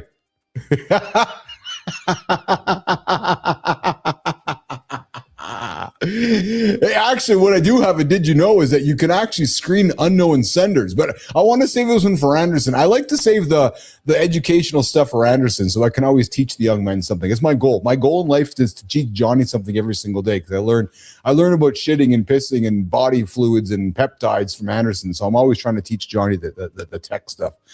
All right. Good morning, everybody. You're here with Mornington Live with Keith, John, and friends. Your live morning show experience. We get up and get after it every single day here live, 8 o'clock Eastern time, right here on X, YouTube, and LinkedIn. To all of you guys who are tuning us on X, holy smokes. Clearly, we are doing something right, which is generating a lot of interest on the X platform. And I got to be honest, I don't know what the fuck what, but we've just been working hard on titles and thumbnails, and the numbers are reflecting that whatever we are doing seems to be working. So we're going to continue with that. Okay, well, listen, one of the things that we're going to continue working on right now is encouraging companies to think differently. And you're thinking, what? Well, you guys know that we got this show, but we've also been building this platform. And I've been using the morning focus segment as of late for like a monologue, for a way to communicate what's going on from my world, my brain, and just put some stuff on the table for us to talk about. And what I want to talk about today, guys, or at least put on the table, is something I talked about a couple weeks ago, and it starts and it goes like this. Your company doesn't need another meeting. No, it needs a morning show. Hey, Sterling, what's the absolute worst part of being on a team? Easy. Meetings. Those drain my energy faster than Frankie and Tommy. We all accept them like gravity. Yeah, but nobody leaves feeling aligned, just tired and confused. Most meetings aren't conversations, they're confessionals. Everyone listing tasks nobody remembers 10 minutes later. Exactly. No momentum, no heartbeat. But imagine starting the day with a show instead. A real host, a countdown, energy people actually feel together. A show sets the story before the chaos arrive. And companies desperately need that. One clear voice, one direction, one moment everyone shares. You do that every morning? Your team stops reacting. They start performing. Culture finally gets loud enough to matter.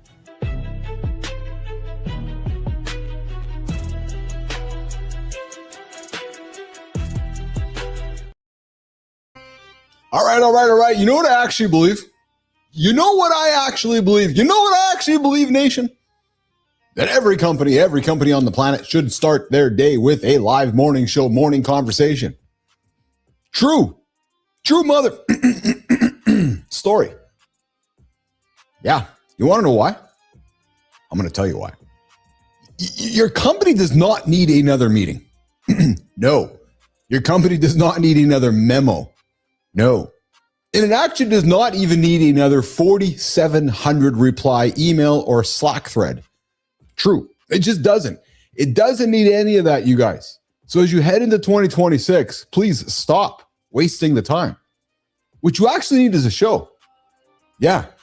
Because the companies that win in this next decade are the companies that won't be the ones with the best internal communication policies. No, I suspect that is not going to be the ones winning tomorrow.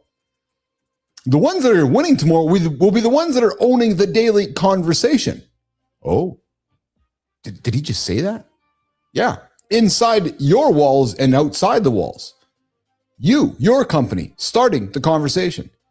Not letting the other media tell the story for you. You telling your own story. Let me paint this for you.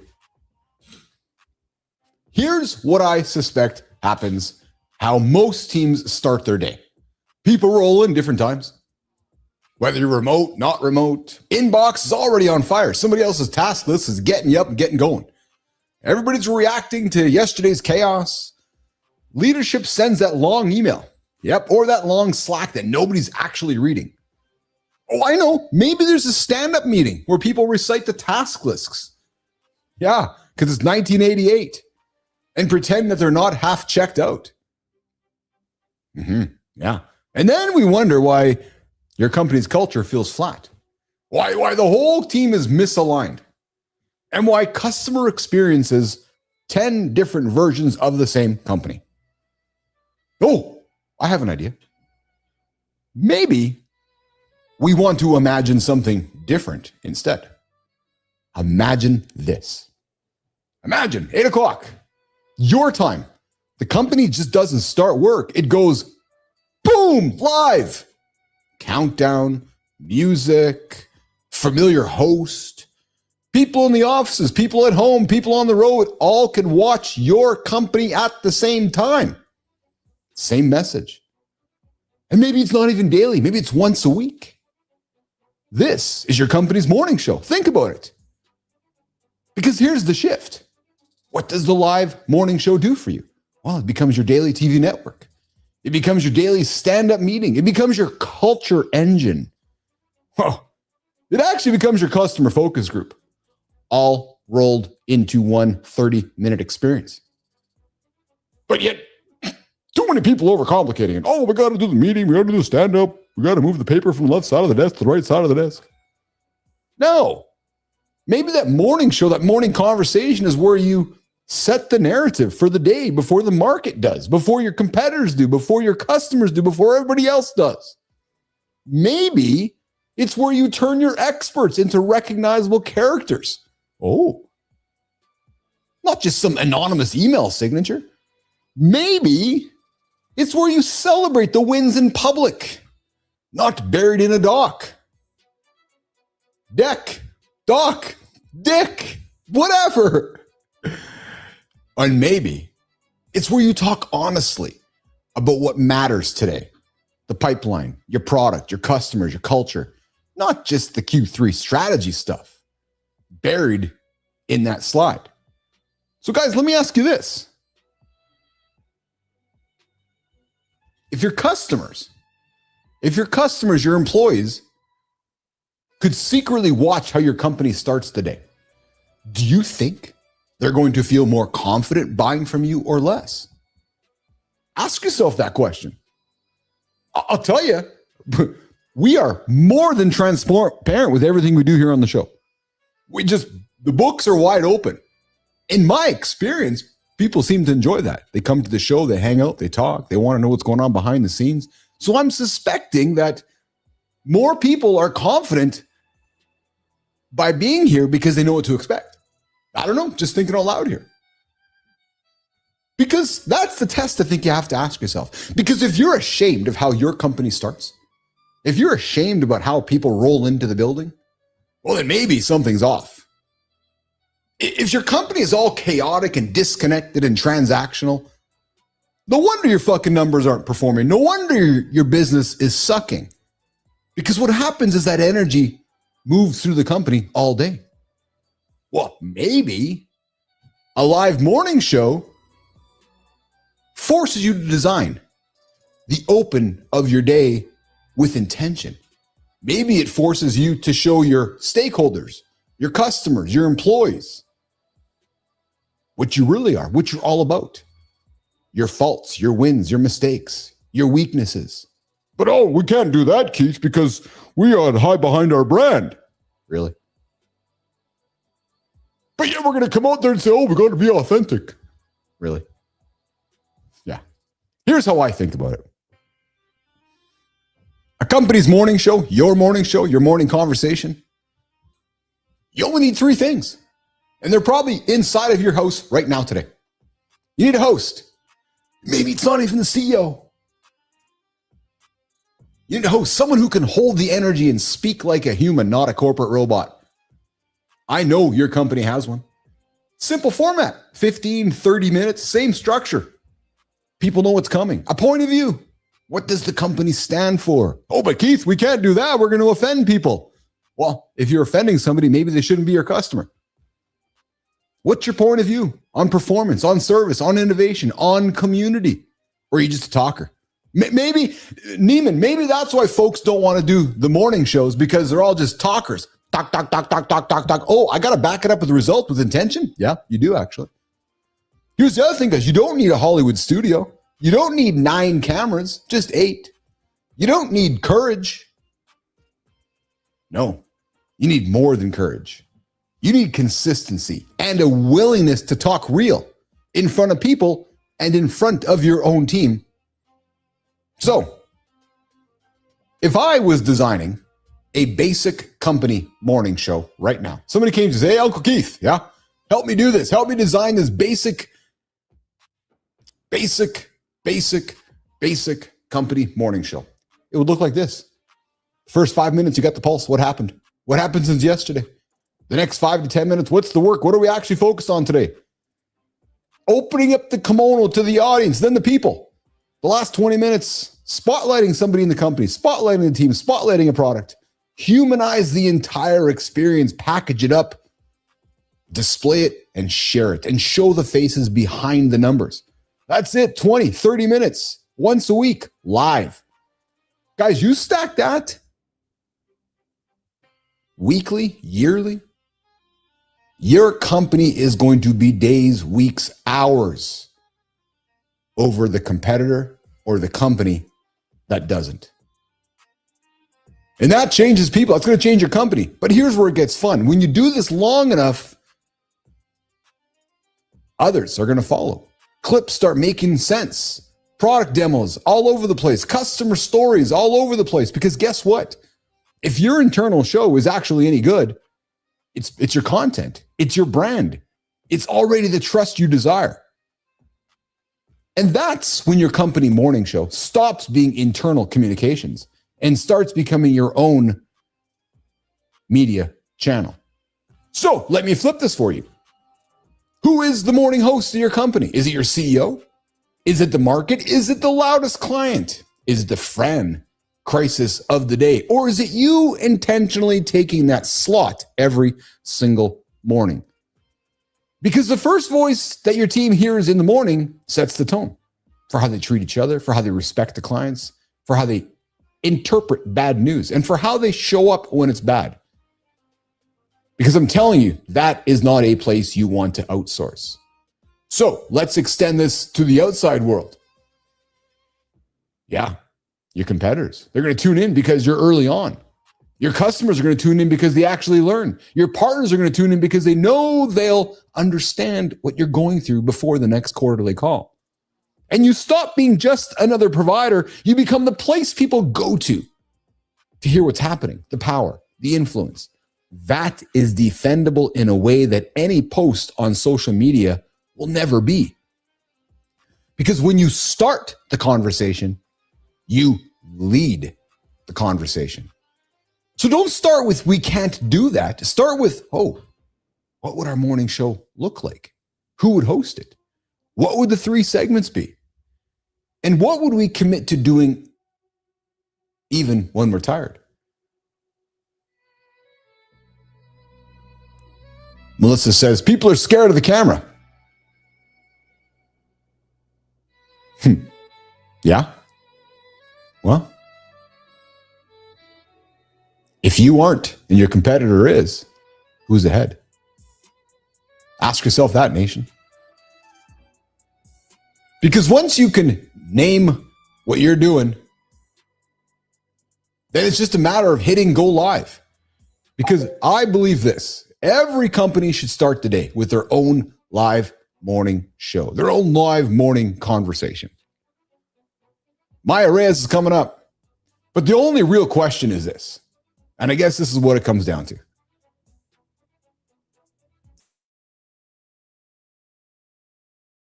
Are you going to be the lead? Will your show be first? Or will you be watching your competitions? It's surprising how our own words shrink our lives. One sentence can become a spell we repeat without noticing. And men already carry invisible weight: finances, safety, stability. When your language turns negative, it doubles the load instantly. Women face another trap: competing for one seat instead of building networks. Words decide whether we lift or limit each other. So today we audit our words. What are you rehearsing out loud that keeps you stuck, tired, or unseen in your own life? All right, nation, let's hear what the handsome chief has to say.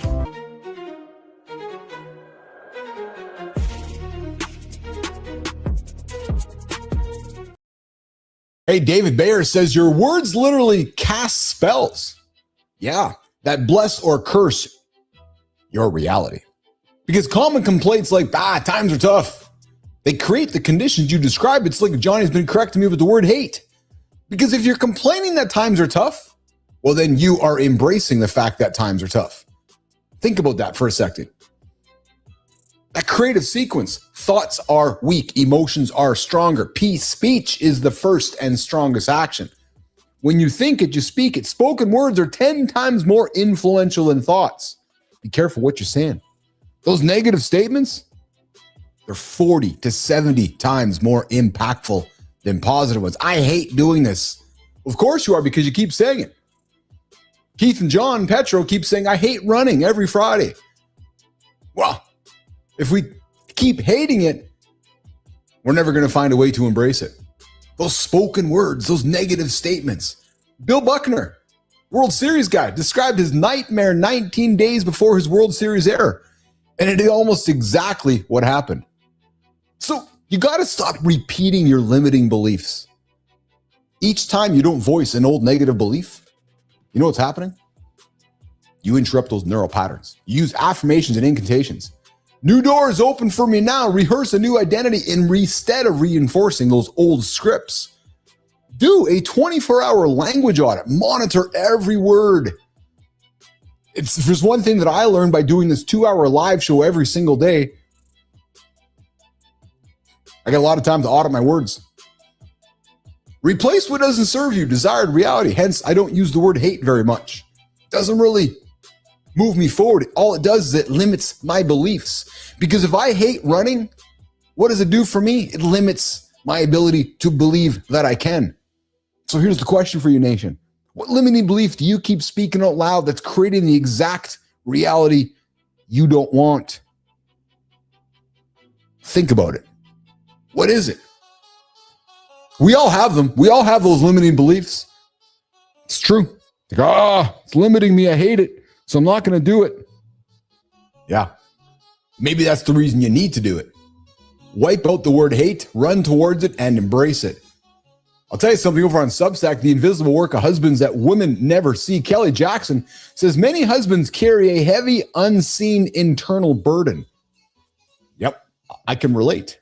Quietly staying up late, worrying about finances, safety, and the family's future. Absorbing fear so others can feel secure. Constantly scanning for problems without asking for praise. The masculine mental load is structural, not emotional. Men track maintenance, security, risk, and stability. It's what we do.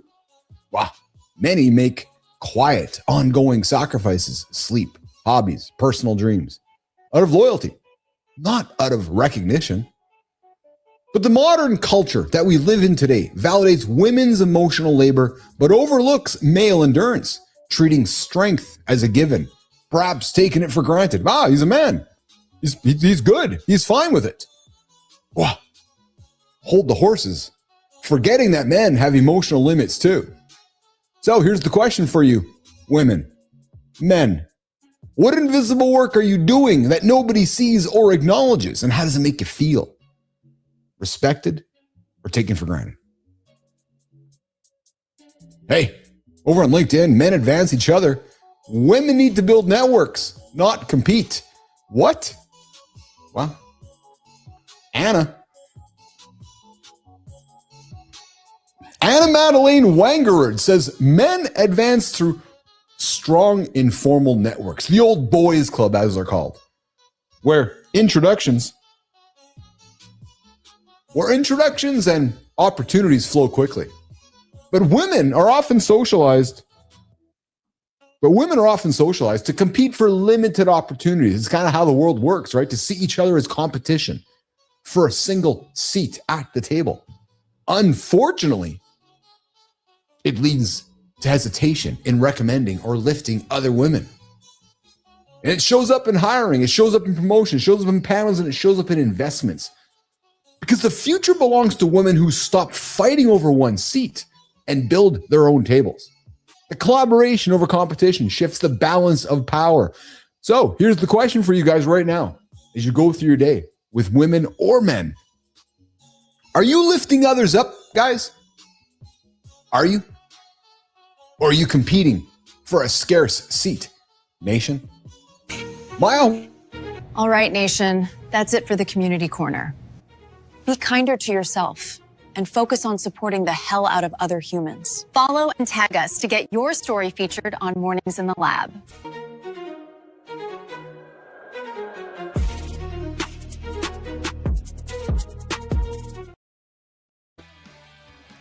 Wow, another big show. Wrap it up here, guys. What a show, what a show, what a show. That was awesome. Yes, we started the conversation everyone was reacting to this morning. Yep, Jelly Roll finally speaking honestly about the real cost of obesity and why that hits home for so many of you guys, especially as we head into the holiday season. He just wanted to have sex with his wife. He's like, yeah, having some troubles moving around. I couldn't get aroused. I couldn't get around, as he put it. We had that conversation in hour one. Jelly Roll. So what does he do? Loses hundreds of pounds. Have you seen his picture lately? He used to be 550. I think he's teetering around the 200 point now. Guys, we moved through the lighter, stranger corners of the news cycle today.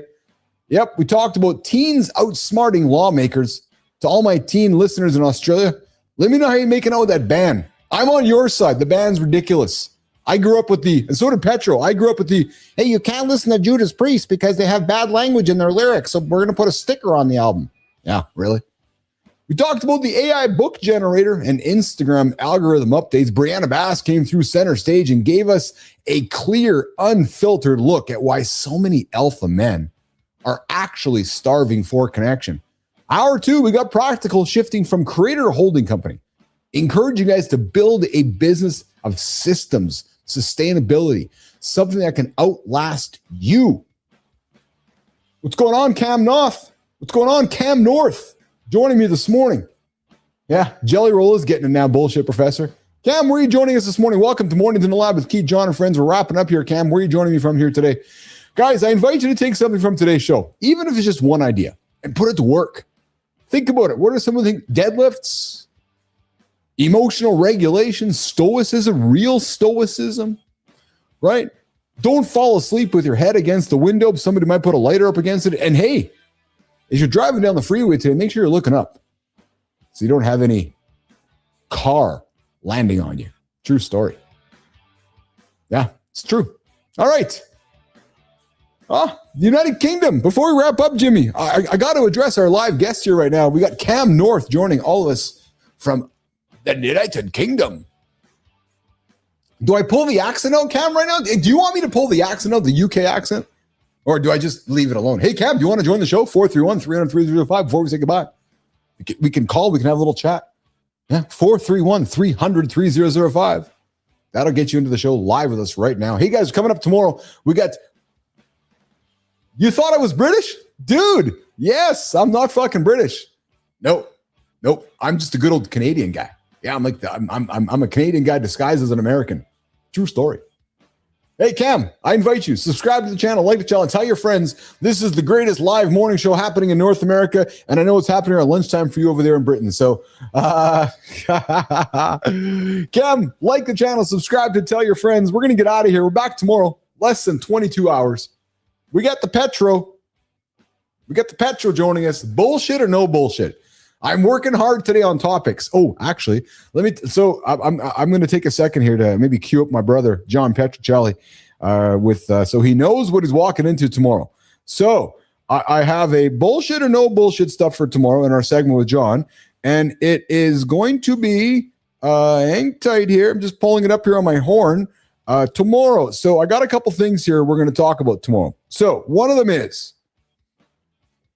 Petro, specific hands gestures can make you instantly more persuasive, really? So apparently, specific hand gestures could make good time make me do something. I think it's bullshit. We're going to talk about that tomorrow. And the sci-fi hypothesis when brains synchronize. Apparently that people can synchronize their brains, Petro. I think it's bullshit too, man. I'm telling you right now, so I'm giving you a heads up. Giving you a heads up. I think that people who synchronize their brains, that's full of bullshit. And hand gestures, fuck, man. Nanu. I know. I see your comment, Neiman. Neuroscience. I think it's all bullshit. We're gonna get Petro to dispel it for us tomorrow on the show. All right, guys. I'm out of here. I'll see you tomorrow. 8 o'clock live. X, YouTube, and LinkedIn. The Handsome Chief's out of here. Yes, good time. Exactly. The gestures. Get ready. Petro's joining us tomorrow. We'll see you guys tomorrow. Ciao.